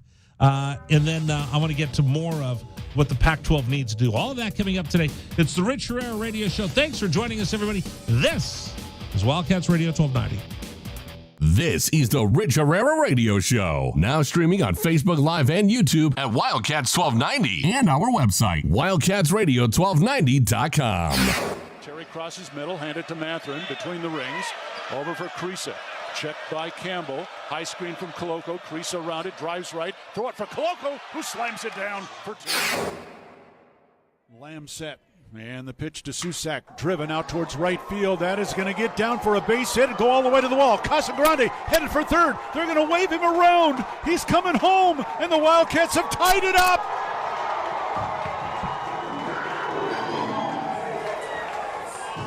Susak with an RBI double to right center. And we're still playing ball. tied at 16 in the bottom of the 10. Shot blocked by Koloko, who grabs it out of the air. Ahead to Dalen Terry, Arizona with the ball, minute 30 to go, and a 6-point lead. Juzang working right, drives to the bucket, put up, blocked by Koloko, grabbed by Larson. Arizona ball, 38 seconds left. For Bernard, goes right, blocked by Ballo, grabbed by Matherin. Arizona ball, 22 seconds left. Campbell down for the Bruins, throw it out to Riley. He'll shoot the three, blocked again by Koloko. Ballo grabs it, it's over. Championship to Tucson. Hey, sports fans, it's Rich Herrera. Thank you so much for tuning into our stream. We'll be back in just a bit. Until then, how about some Arizona Wildcat highlights? 4th down and less than a yard. Trojans will go for it in a tie game. Slovis out of the shotgun. Step to his left. Step to handoff. It is good. Backfield and drop. No gain, loss on the play. Cats take over. That's a huge play by Arizona. Explosive play in the backfield that time. Shot blocked by Koloko, who grabs it out of the air. Ahead to Dalen Terry, Arizona with the ball, minute 30 to go, and a 6-point lead. Juzang working right, drives to the bucket, put up, blocked by Koloko, grabbed by Larson. Arizona ball, 38 seconds left. For Bernard, goes right, blocked by Ballo, grabbed by Matherin. Arizona ball, 22 seconds left. Campbell down for the Bruins, throw it out to Riley. He'll shoot the three, blocked again by Koloko. Ballo grabs it, it's over. Championship to Tucson. Dalen Terry quickly the other way, out to Tabellas, down the lane to throw it down with the left hand. Look out. The locomotive slams it home. Hey, sports fans, it's Rich Herrera. Show will be back in just a little bit. Thanks for tuning into our stream. Until then, how about some great moments for the University of Arizona Wildcats? 4th down and 2, Arizona. Down 14-0. Wildcats on 4th down this year are 12 of 20. Offset backfield. Plummer to throw the ball, looking, throwing towards the back of the end zone, and it's caught. Touchdown, Arizona. Oh, did they need that? My goodness. Booby Curry had to leap in the air to take the ball over the top of the defender, and the Cats are on the board. ASU with the ball, down by 11, so they have to go. Steal by Koloko. He's going to drive the other way and slam it home, and foul by Lawrence. Why Lawrence contested the big man, Christian Koloko, with defensive steal and flush. Lawrence picks up his 3rd foul. Big guys love to play point guard. Koloko looked like what, driving down that was from midcourt. 3-point lead again for TCU. Down to 30 seconds left. Matherin with the ball for the Wildcats. Matherin around a Koloko screen, picked up by Lampkin. Go outside for Koloko, feed it to Terry, right corner. Terry can't go baseline, circles back out top to Matherin. 10 to shoot, 16 left in the ballgame. Matherin, 3 balls straight away, good! That's We're tied. A huge shot for Ben Matherin in Arizona. Timeout TCU. This ball game is knotted up. 12.6 seconds to go. Ben Matherin drains a deep 3 from straight away. He's got 24 points, and we're all even. Hey, sports fans, this is Rich Herrera. Thanks so much for tuning into our stream. Back in just a bit. Until then, how about some highlights from the University of Arizona? McLeod's going to line up under center. Wiley, the running back. Receiver either side. 2 tight ends. Oregon, 5-man front. They shift. Play fake, rolling right. McLeod looking to throw. Going deep. Down, trying to find Berrios. Makes the catch inside the 25-yard line. Still loose inside the 15. First down, Arizona. What a play by McLeod. He was smacked, but he had the presence of mind to know where Berryhill was. He threw the ball. He underthrew the ball, and Berryhill was looking back at it and made a great play on the ball. An amazing play by Jordan McLeod. It's Radio 1290.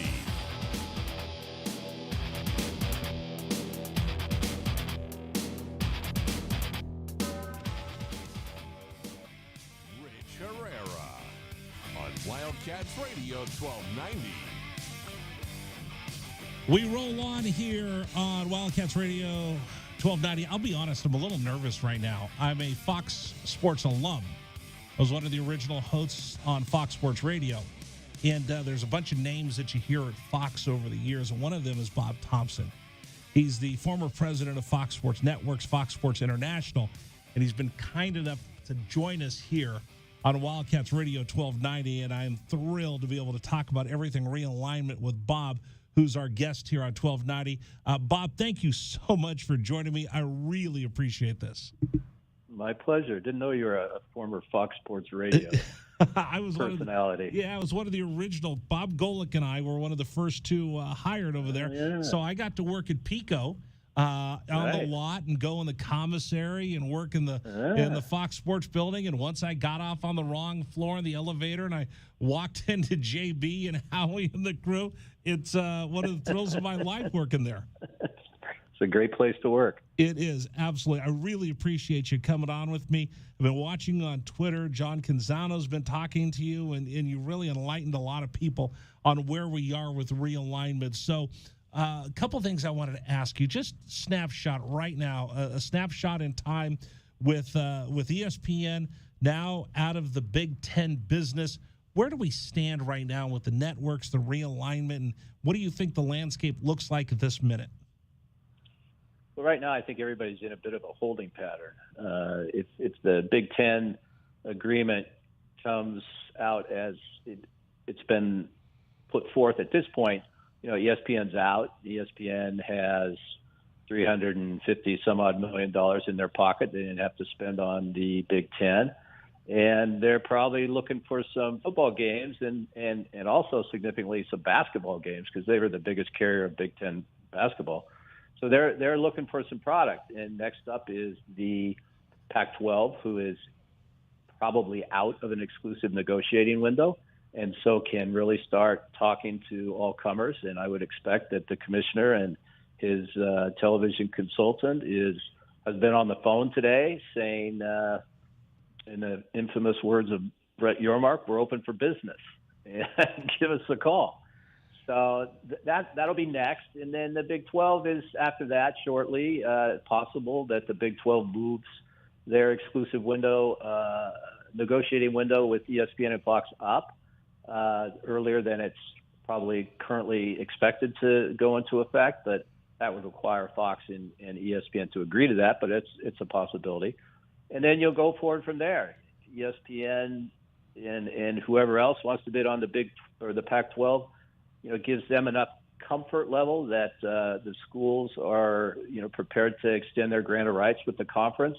I think the Pac-12 holds together pretty good.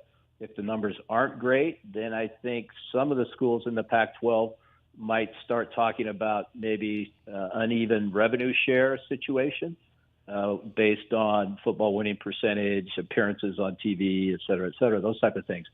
So that's kind of where we're at. I think Notre Dame sits pretty for now. I don't see any reason for them to move. Everybody's kind of positioning themselves so that the next round of the college football playoff, that whether it's the broadcasters in Fox and ESPN or the conferences beyond Big Ten and SEC, are all positioning themselves for a seat at the table for the next iteration of the college football championships. We're talking with Bob Thompson right now, former president of Fox Sports Networks, our guest here on Wildcats Radio 1290. So I sent you this message, and I wanted to ask you, for those of us down here in Tucson on the West Coast at basketball schools like the University of Arizona, I was thinking about a Gonzaga who's been so big on the national stage. All of this has been driven by football. What's the future for basketball schools? How important, how valuable is the Arizona Wildcat basketball brand? How important, how valuable is that Gonzaga basketball brand in a landscape that's been driven by college football? I think the Arizona brand is extremely important because, along with the football, you've got a top-notch basketball program. And while basketball might only equate to 20 to 30% of the total value of any of these contracts, it is important to the networks and especially the sports networks because from a tonnage standpoint, it fills a lot of hours. And there's a lot of games, and they play all sorts of different times of the week, and so that's extremely important for the sports networks. For an outfit like Gonzaga, it's kind of tough because not playing football, they're kind of betwixt and between. I think they're probably in a pretty good situation where they are right now in a conference that has a mix of, basketball only and basketball and football. So is the priority now that 70-30 split, 70% of the importance is going to be football, 30% is going to be men's basketball in the future negotiations and alignment in when you prioritize and put a value on college athletics? Yeah, that's pretty much the way it's been for a while. I mean, I think, the thing you have to remember is pretty much everybody who plays football has basketball, but not everybody who plays basketball has football. So it's certainly going to be a situation where the 70-30 tilted towards football is going to be will continue down the road. So one of the things I'm trying to figure out, and we're talking with Bob Thompson, but so kind to join us, former president of Fox Sports, is the players in all of this and the difference between network television, the sports networks, and then the streaming digital services. Because I keep telling people, 10 years from now, I might not have a cable TV box, but Bob, I've got every streaming service known to man, and I'm buying a new one every day. What's this transition going to be like for us? Well, it's interesting with the Big Ten deal. I think it might have taken a bit of a step backwards. I mean, here you have 3 over-the-air broadcast networks sharing the same package. I don't remember, other than in the NFL, where that's ever happened.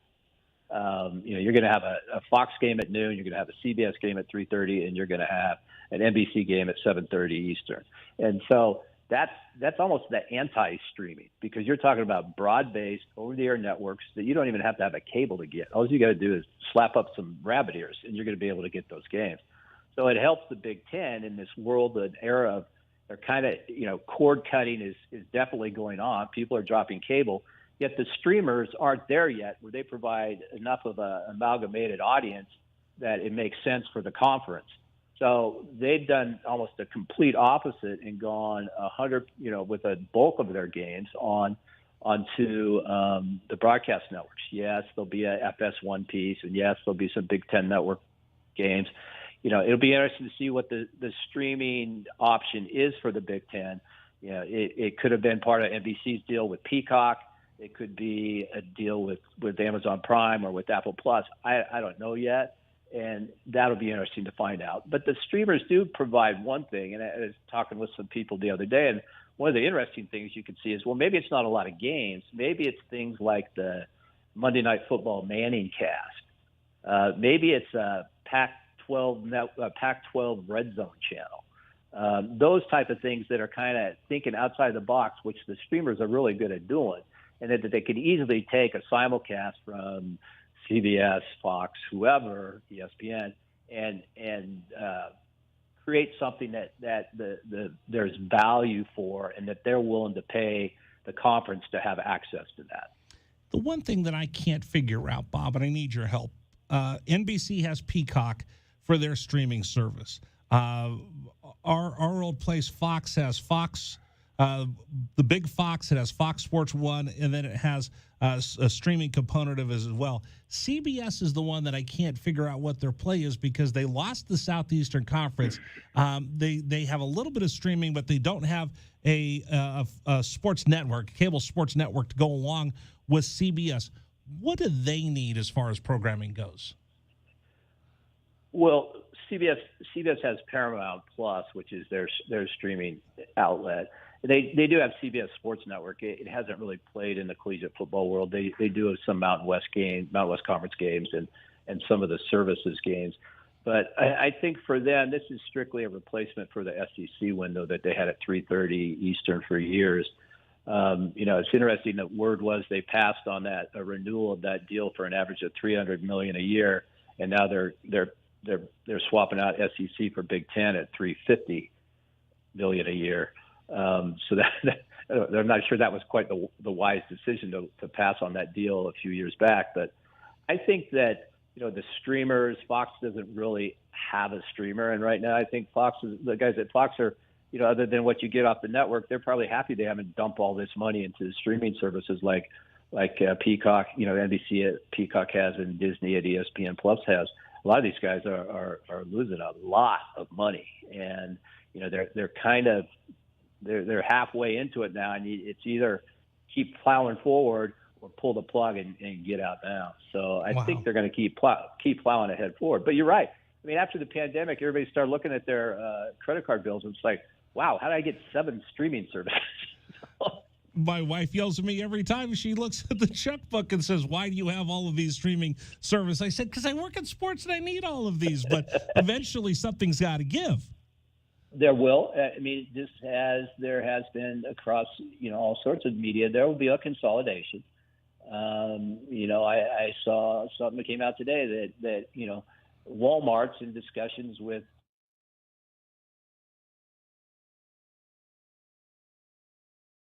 Discovery Plus about, offering all those services. So, maybe there's a new super streamer bundle that's on our horizon. But the interesting thing is, people who've cut the cord from cable, you get up to 6 or 7 or 8 of these things, and the prices will go up. ESPN Plus is going up to like $10 a month here pretty soon. The prices are going to go up, and if you have enough of them, pretty soon you'll be better off going back to cable. Oh, 100%. The cost is going to be better. Bob Thompson joining us right now, the former president of Fox Sports Networks, our special guest here on Wildcats Radio 1290. So with ESPN getting out of the Big Ten business, and now George Kliavkoff having this opportunity to figure out what the Pac-12 rights deals are. I know everybody's talked about ACC, Pac-12 getting together. What do you think the best case scenario for the Pac-12 conference could be? I think the best case scenario for the Pac-12 is that, George is able to cobble together a rights package that gets them, north of $35 to $40 million, right in that range, average per school, that they are able to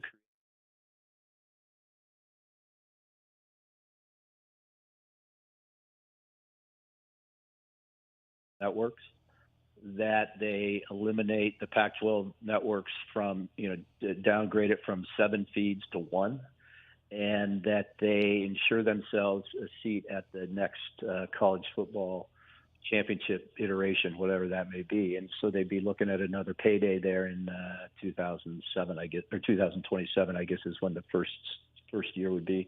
If he can accomplish those things, excuse me, he's had a heck of a week or a heck of a year.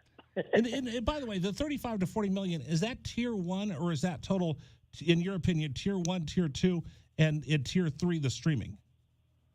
That's total. That's total. The only thing that probably wouldn't be in there is what's Pac-12 networks distributing, and I don't believe it's distributing a whole lot right now. So that would be tier 1, tier 2, tier 3. Pac-12 networks is all the product outside that. So handful of non-conference football games, some conference football games, conference basketball games, and all the Olympic sports would continue to reside at Pac-12 networks, although some might have to be carved out in order to make an attractive package for the streamers. One last thing I wanted to ask you, Bob, and I can't tell you how honored I am that you came on the radio with me today. I've worked at quite a few of the networks. Either I'm really good or I can't keep a job. I haven't decided yet. But I worked at Fox. I work at CBS right now. I've worked at a lot of different networks. You tweeted something out the other day, because if the fans are listening and they're watching, like, oh, these guys in the back rooms with these cigars in Bristol, Connecticut, in Los Angeles over on Pico, the networks are the ones that are the puppet masters in all of this. How much juice do the networks really have compared to the wishes of the school presidents and the chancellors and the commissioners of each of the Power 5 conferences? A lot of people don't agree with me on this, but having kind of been there and done that, I don't ever remember once politicking a conference to add a school. Was I consulted when people were talking about adding schools? Absolutely. And I would tell them, if you add that school, this is at the next round of our negotiation, this is what value it might bring. But I was never out there trying, or no one at Fox that I'm ever aware of, and I was involved in those deals for years and years.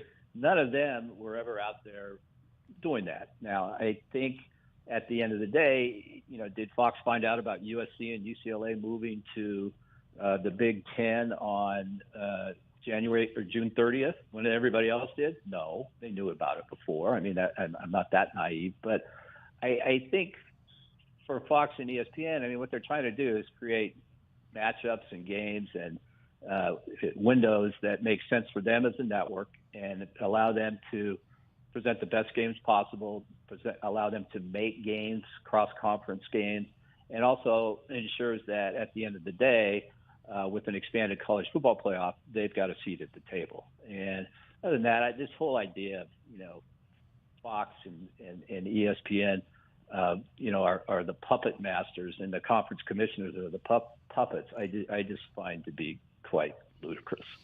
I mean, watching your tweets and reading Canzano, I just think it's so ironic that the thing that everybody groused about in the Pacific 12 Conference, our Pac-12 After Dark, is probably going to be the savior of this conference because the networks need that second, third, and fourth television window in order to make all of this work.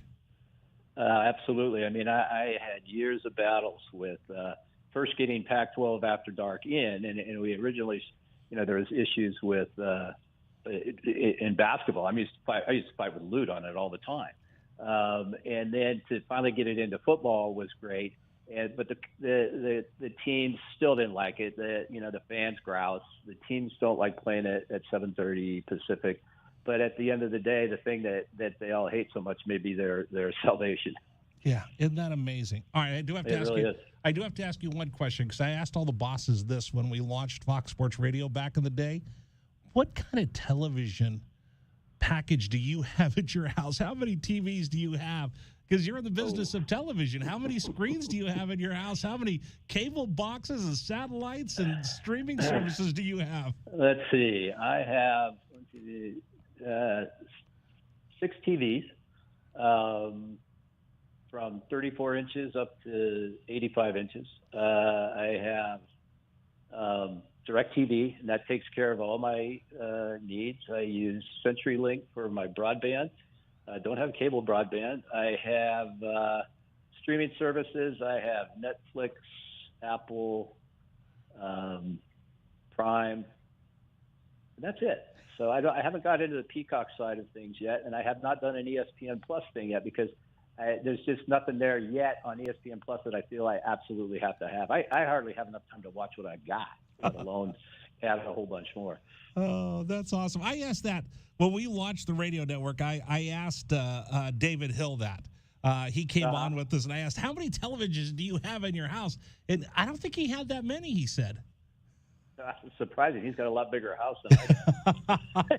Oh, Bob, it has been an honor to be able to talk with you. And like I said, just all the information that you've been tweeting out has been so invaluable for me, trying to understand where we are in the realignment of college football. And so much of what you've said, I think people have really been able to use to grasp what's going on behind the scenes. And I'm just in your debt for coming on. I hope we could do this sometime in the future. And it was wonderful being able to talk with you. That's I'd never done any social media before like a month ago. No Facebook, no Instagram, no Twitter, no nothing. And then John is like, look, if you're gonna be involved in this, you got to get on Twitter and see this stuff. And so, I got on it, and it was an interesting time because I just come off shoulder surgery, and so I was, I couldn't do anything. So I would sit there and look at this stuff, and it was absolutely amazing to me, the level of expertise that exists out there in the Twitter sphere. I was just totally blown away. And it's been a real interesting exercise. I'm sure I've ticked some people off, and some other people think I'm really stupid, but it has been an interesting. I've heard from a lot of people I haven't heard from. Someone compared me to a cicada bug that comes out every 10 years. And I say, yeah, well, that's about when all the rights deals come up, every 10 years. So I'll see you again in 2032. Oh, that is awesome. Well, I hope the shoulder feels better. And, thank you for all the information. And if you don't mind, I'm going to keep reaching out to you and making sure that I'm getting these stories right. Be happy to help. Bob, thank you so much. Appreciate it. All right, you guys take care. Have a good night. All right, take care.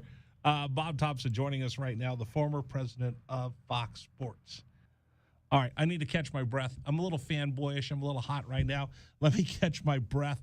Coming up, we're going to give you an opportunity to win a gift card. I'll tell you about it coming up next here on 1290.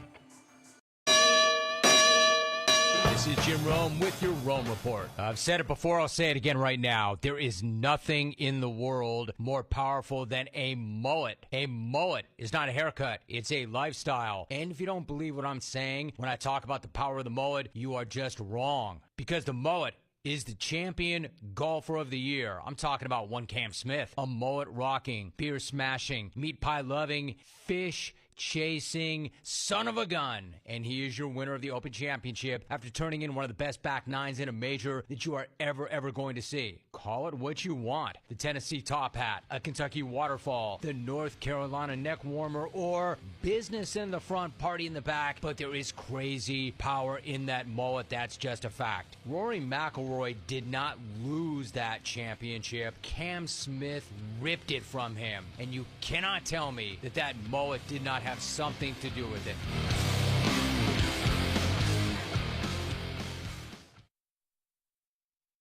Protect your vehicle's engine with Syntec and O'Reilly Auto Parts. Syntec Premium. Full synthetic motor oil is formulated for today's engines to dissipate heat. This is the Rich Herrera Radio Show. Now streaming on Facebook Live and YouTube at Wildcats 1290 and our website, wildcatsradio1290.com. Terry crosses middle, handed to Mathurin between the rings.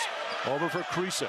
Checked by Campbell. High screen from Koloko. Krisa around it, drives right. Throw it for Koloko, who slams it down for two. Lamb set.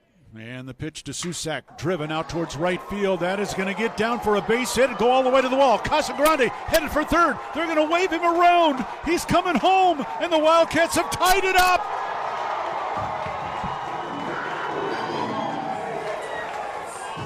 Susak with an RBI double to right center. And we're still playing ball. Tied at 16 in the bottom of the 10th. Shot blocked by Koloko, who grabs it out of the air. Ahead to Dalen Terry, Arizona with the ball, minute 30 to go, and a 6-point lead. Juzang working right, drives to the bucket, put up, blocked by Koloko, grabbed by Larson. Arizona ball, 38 seconds left. For Bernard, goes right, blocked by Ballo, grabbed by Mathurin. Arizona ball, 22 seconds left. Campbell down for the Bruins, throw it out to Riley. He'll shoot the three, blocked again by Koloko. Ballo grabs it, it's over. Championship to Tucson. Hey, sports fans, it's Rich Herrera. Thank you so much for tuning into our stream. We'll be back in just a bit. Until then, how about some Arizona Wildcat highlights? Fourth down and less than a yard. Trojans will go for it in a tie game. Slovis out of the shotgun. Step to his left. Step the handoff into the backfield and drop. No gain, loss on the play. Cats take over. That's a huge play by Arizona. Explosive play in the backfield that time. Shot blocked by Koloko, who grabs it out of the air. Ahead to Dalen Terry, Arizona with the ball, minute 30 to go, and a 6-point lead. Juzang working right, drives to the bucket, put up, blocked by Koloko, grabbed by Larson. Arizona ball, 38 seconds left. For Bernard, goes right, blocked by Ballo, grabbed by Mathurin. Arizona ball, 22 seconds left. Campbell down for the Bruins, throw it out to Riley. He'll shoot the three, blocked again by Koloko. Ballo grabs it, it's over. Championship to Tucson. Dalen Terry quickly the other way, out to Tabellas, down the lane to throw it down with the left hand. Look out. The locomotive slams it home. Hey, sports fans, it's Rich Herrera. Show will be back in just a little bit. Thanks for tuning into our stream. Until then, how about some great moments from the University of Arizona Wildcats? Fourth down and 2, Arizona. Down 14-0. Wildcats on fourth down this year are 12 of 20. Offset backfield. Plummer to throw the ball, looking, throwing towards the back of the end zone, and it's caught. Touchdown, Arizona. Oh, did they need that? My goodness. Booby Curry had to leap in the air to take the ball over the top of the defender, and the Cats are on the board. ASU with the ball. Down by 11, 3 have to go. Steal by Koloko. He's going to drive the other way and slam it home, and foul by Lawrence. Why Lawrence contested the big man, Christian Koloko, with defensive steal and flush. Lawrence picks up his third foul. Big guys love to play point guard. Koloko looked like what, driving down that was from mid-court. 3-point lead again for TCU. Down to 30 seconds left. Matherin with the ball for the Wildcats. Matherin around a Koloko screen, picked up by Lampkin. Go outside for Koloko. Feed it to Terry, right corner. Terry can't go baseline. Circles back out top to Matherin. 10 to shoot. 16 left in the ballgame. Matherin, 3 balls straight away. Good! That's a tied. Huge shot for Ben Matherin in Arizona. Timeout TCU. This ball game is knotted up. 12.6 seconds to go.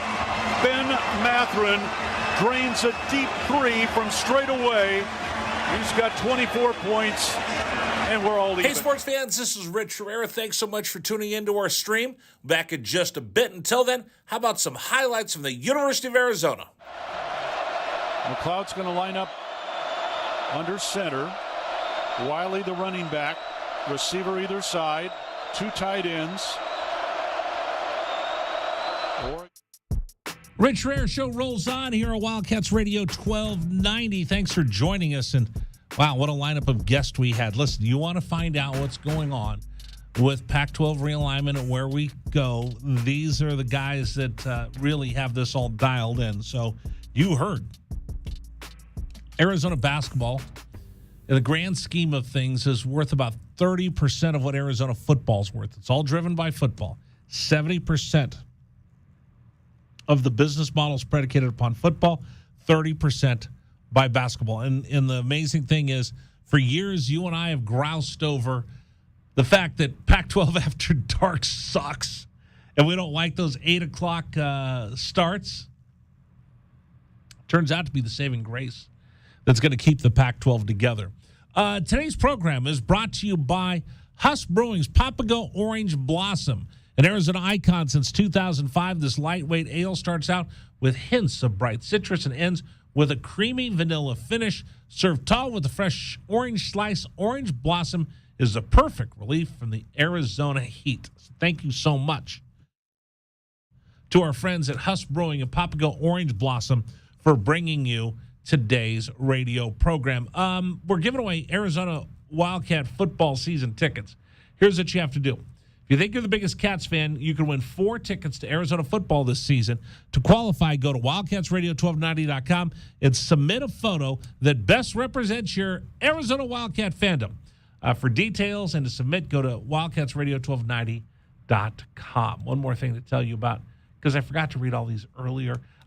Jeremiah's Italian Ice. This Friday, not working, but I have a sweet deal for you. Jeremiah's Italian Ice.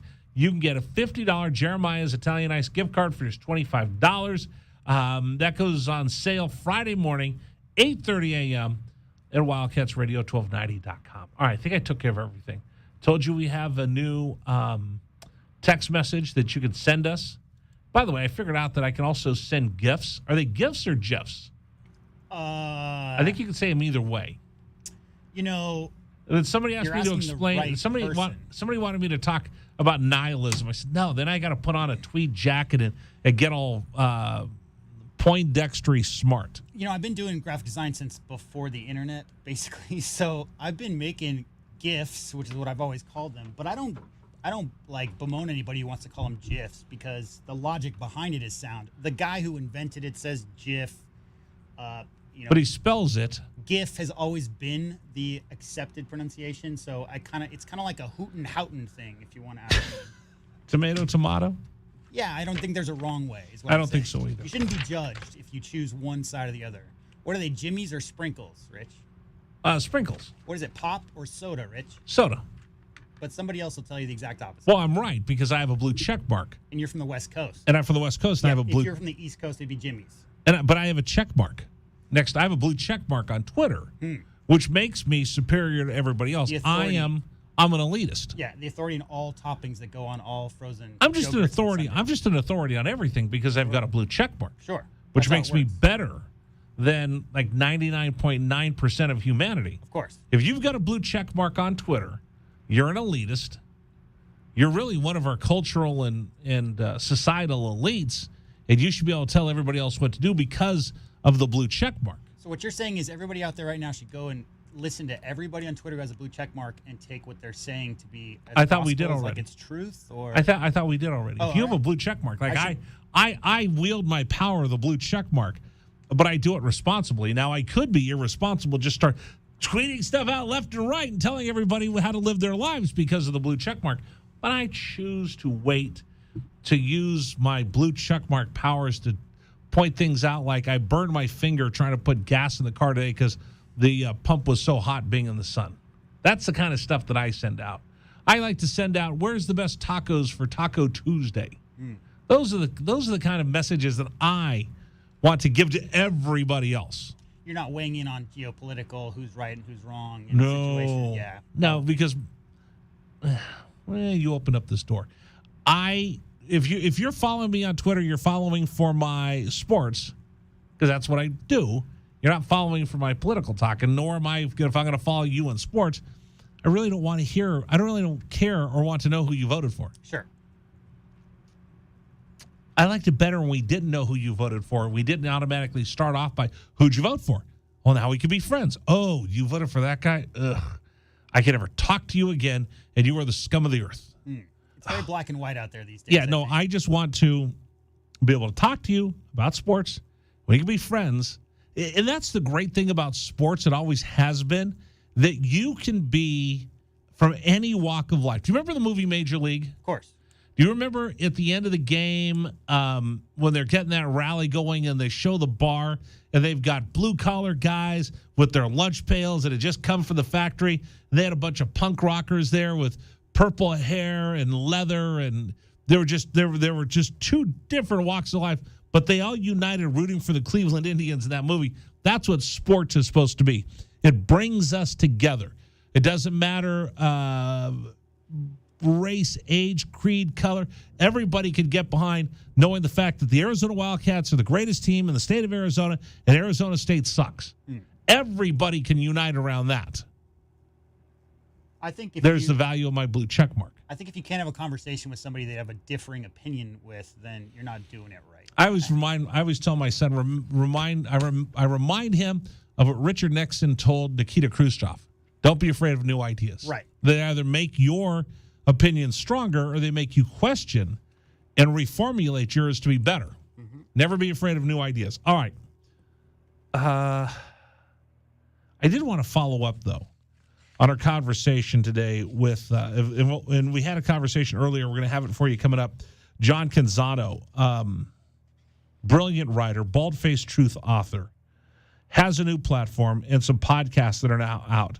Longtime writer, and a lot of the work, a lot of the heavy lifting has been done by him and John Wilner of the San Jose Mercury News, and they're launching a podcast, so I'm going to talk to him about that. But then he really breaks down where we are and what is going on with the conference. So that's coming up in about a half hour from now. But I did want to follow up with what we were talking about with Bob Thompson. And he kind of laid it out.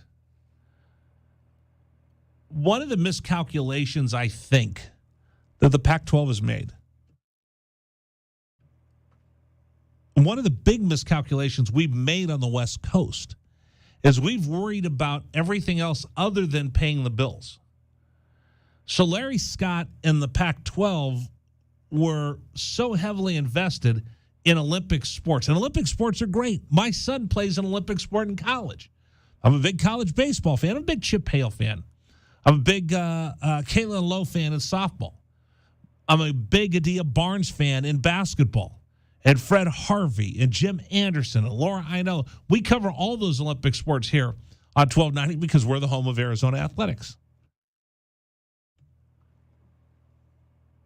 But the bottom line is the Pac-12 in Arizona and every school in this conference has to understand those are really, really nice things that you get if you take care of business. Meaning, if you can't eat, you can't have any of the extra stuff. In order to eat, you have to have the value coming in and the money coming in and the revenue coming in from football and men's basketball that feeds all the rest of the programs. And because Larry Scott and a lot of these university presidents were so focused on everything else, they lost track of what drives all of this. And think about this. Power 5 conferences. Do you question the commitment of the Big Ten trying to win a football championship? Heck no. You know that they're trying to win a championship. You know that they field elite teams in football from Ohio State, Michigan, Wisconsin, and then whoever else pops up to challenge the traditional powerhouses. Southeastern Conference. Do you have any commitment to the Southeastern Conference trying to field the best football teams and making that a priority? The answer is no. Do you have any doubt that the old Big 12 with Texas and Oklahoma was driven by football? And if Texas Tech or Kansas State or one of the others were able to step in there and challenge Texas and Oklahoma, but they're all focused on making sure they had a great football product. ACC. Anybody question the commitment from Clemson, Miami, Florida State? No, you knew that that was a priority. Winning a baseball championship in Miami is great, but winning the college football playoff in Miami is the single greatest thing they could do. College World Series is great, but that college football championship is worth about 1,000 College World Series victories because that college football playoff drives the revenue that pays for everything else. And around these parts, we've worked so hard at everything else that we've let go and we failed to protect the moneymakers, the revenue generators, the people that feed everybody else, which is football and college basketball. And no one really made it a priority. So going forth, I'm going to tell you this right now. Unless you have a strong football and men's basketball conference, nothing else matters. And it's about time somebody said that in this conference and continues to say that, and it's going to be me. Doesn't mean I don't support all the Olympic sports, because you know I do. You know I go out and I watch women's basketball and softball and baseball, and I love all those student athletes and those coaches. But if you don't drive the ship with football and men's basketball, nothing else matters, because you can't afford and you don't have the resources to do anything else. And it's about time this conference figure that out. You want to comment? 520-848-1290. 520-848-1290. You can text the word RICH to 520-848-1290. The number for you to join us. Coming up, I'll give you the big stories of the day in case you missed it, in case you were working earlier. And I like to do this because there's a lot of people that listen to us at 3. There's a whole bunch of people that listen to us at 5.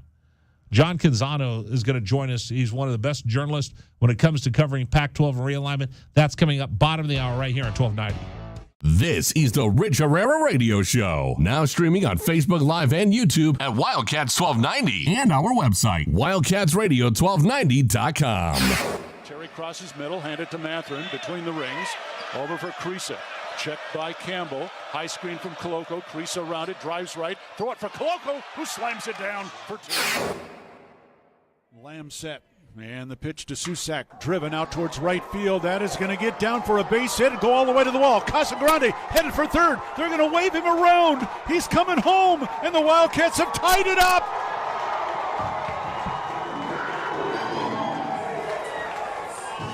Susak with an RBI double to right center. And we're still playing ball. Tied at 16 in the bottom of the 10th. Shot blocked by Koloko, who grabs it out of the air. Ahead to Dalen Terry, Arizona with the ball, minute 30 to go, and a 6-point lead. Juzang working right, drives to the bucket, put up, blocked by Koloko, grabbed by Larson. Arizona ball, 38 seconds left. For Bernard, goes right, blocked by Ballo, grabbed by Matherin. Arizona ball, 22 seconds left. Campbell down for the Bruins, throw it out to Riley. He'll shoot the 3, blocked again by Koloko.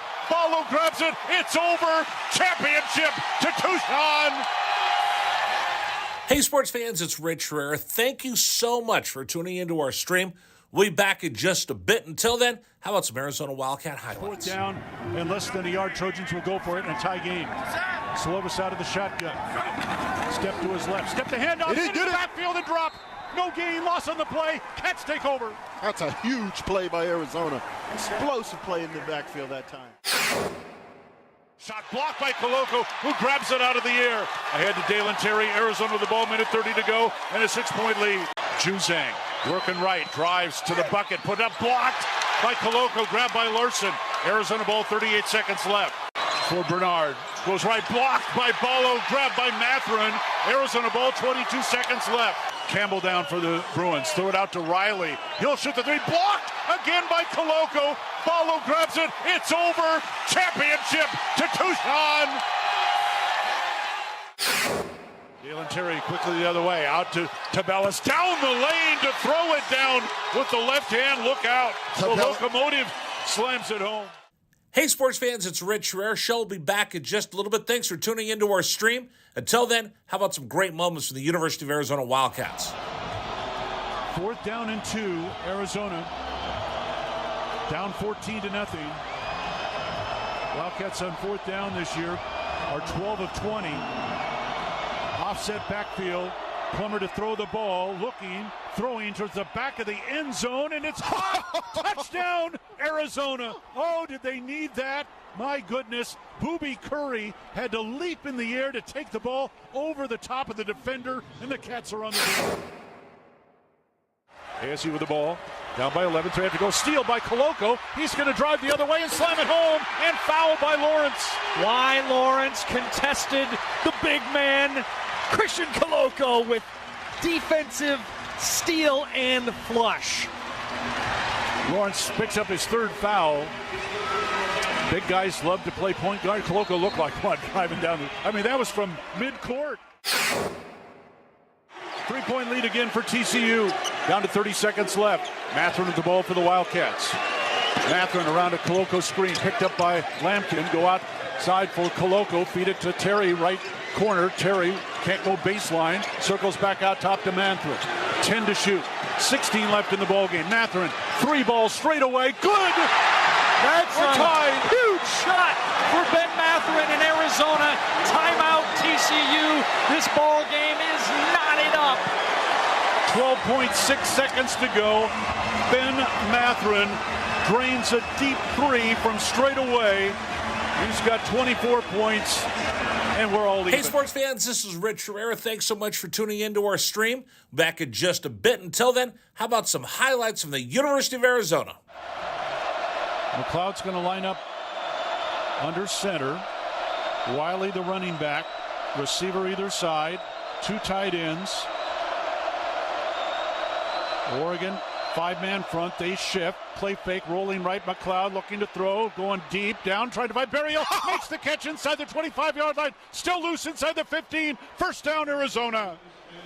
What a play by McLeod. He was smacked, but he had the presence of mind to know where Berryhill was. He threw the ball. He underthrew the ball, and Berryhill was looking back at it and made a great play on the ball. An amazing play by Jordan McLeod.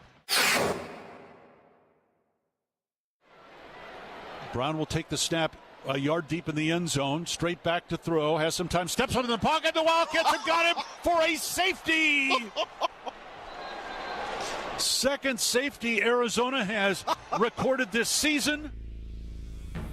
Rich Rare Show rolls on here on Wildcats Radio 1290. Thanks for joining us, everybody. You're going to want to hang on to your hats. John Canzano is going to join us coming up next.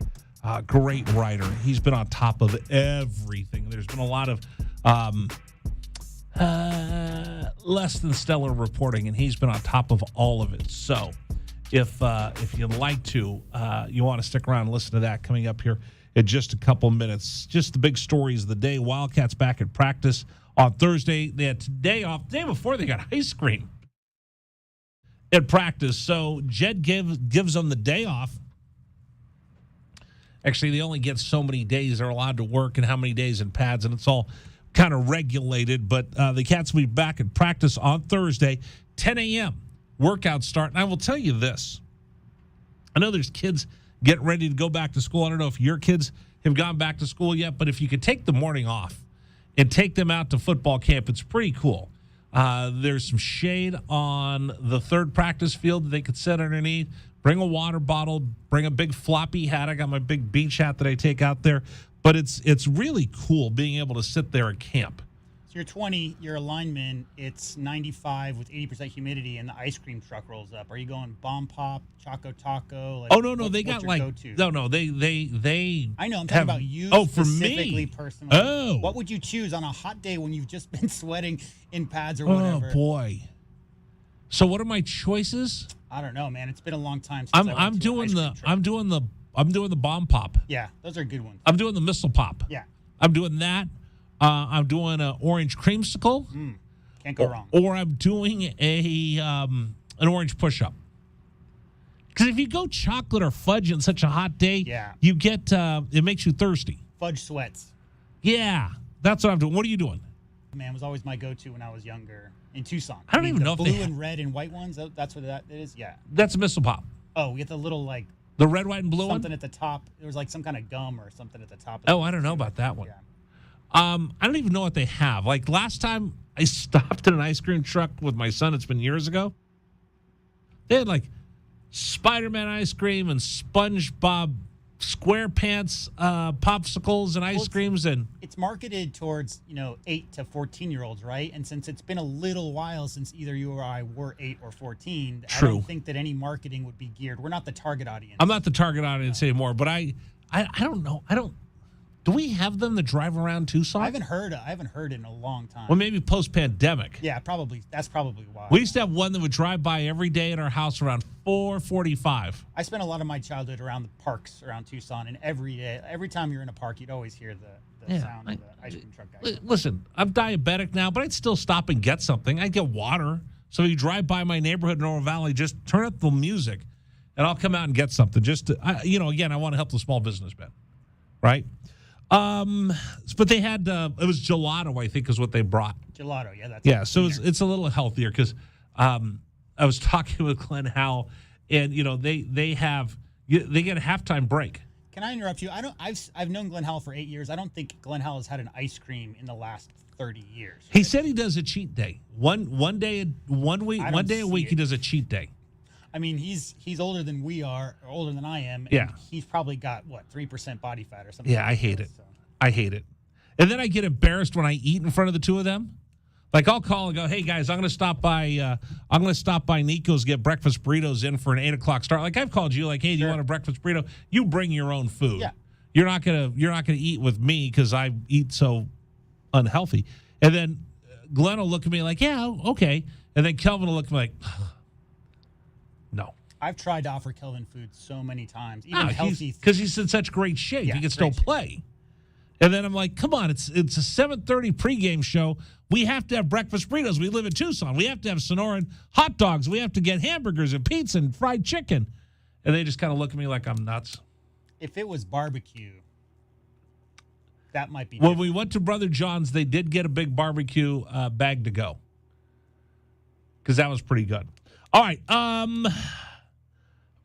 Wildcats back in practice Thursday, 10 o'clock. Friday, it's an early practice, 9:15. Saturday, 10 o'clock. And then Sunday, they're going to have a big scrimmage, 5:15. There's also, I have forgot to mention this to people, there's an autograph session after every workout. So they have the new posters. In fact, for those of you watching on our stream, I got the poster right here, Rise With Us. And it's a picture. It's got Coach Fish is on there. It's got Jordan Morgan, my man CY, Christian Young, Jacob Cowing, and Christian Roland Wallace, and a bunch of Wildcat fans. So you can get those posters. They have them out there at practice, and then you can get them autographed out there as well from the guys. So especially if you got kids, it's really cool watching kids come out to watch practice, and they get a chance to get some autographs. So there's some kids out there lined up 2 days ago for autographs, and they'll sit there, and the crowds haven't been huge, so you can get something signed by a position group each day. So if you get a chance to go out, it's really a cool way to get a chance to meet the players, thank them, and show them a little bit of love as we get ready for the season. Hard Knocks debuted last night with the Lions. I think the overwhelming response has been meh. We'll see what they do in week 2. Don't forget, the Arizona Cardinals will be featured mid-season. So we'll see them through the push for the playoffs. And like you said, the cuts is kind of the period where you're most. So that's coming up here in 3 or 4 weeks. Yeah. So we'll be able to watch that. We'll check in and get your feedback on what you think of that. The Live Golf guys lost in court. We're going to talk about this on Saturday during our golf show. They tried to sue their way back into play for the FedEx Cup, and a federal judge said, "Yeah, no, you guys left. No thanks," because they were going to roll in wearing their Live gear. I was looking up here, and they were talking about the story, and there were 15 quotes from current PGA golfers, and all of them said, "You can have your cake, but can't eat it too." Can't eat it too. Said by all of them. Last thing I'm going to leave you with as we run through the big stories today. Adia Barnes is now home. So I'm happy that she's home. I tweeted at her, hurry up and get better, get back on your feet, give your kids a hug. You know how much we love you, Adia. Glad that you're home. She had a kidney infection, was in the hospital for a while, but she's back home. So that's great news for Wildcat fans everywhere. All right, coming up. What's the latest on Pac-12 realignment? John Canzano joins us next. He's been one of the leading journalists on this. We'll talk to him coming up here on 1290. This is the Rich Herrera Radio Show, now streaming on Facebook Live and YouTube at Wildcats 1290 and our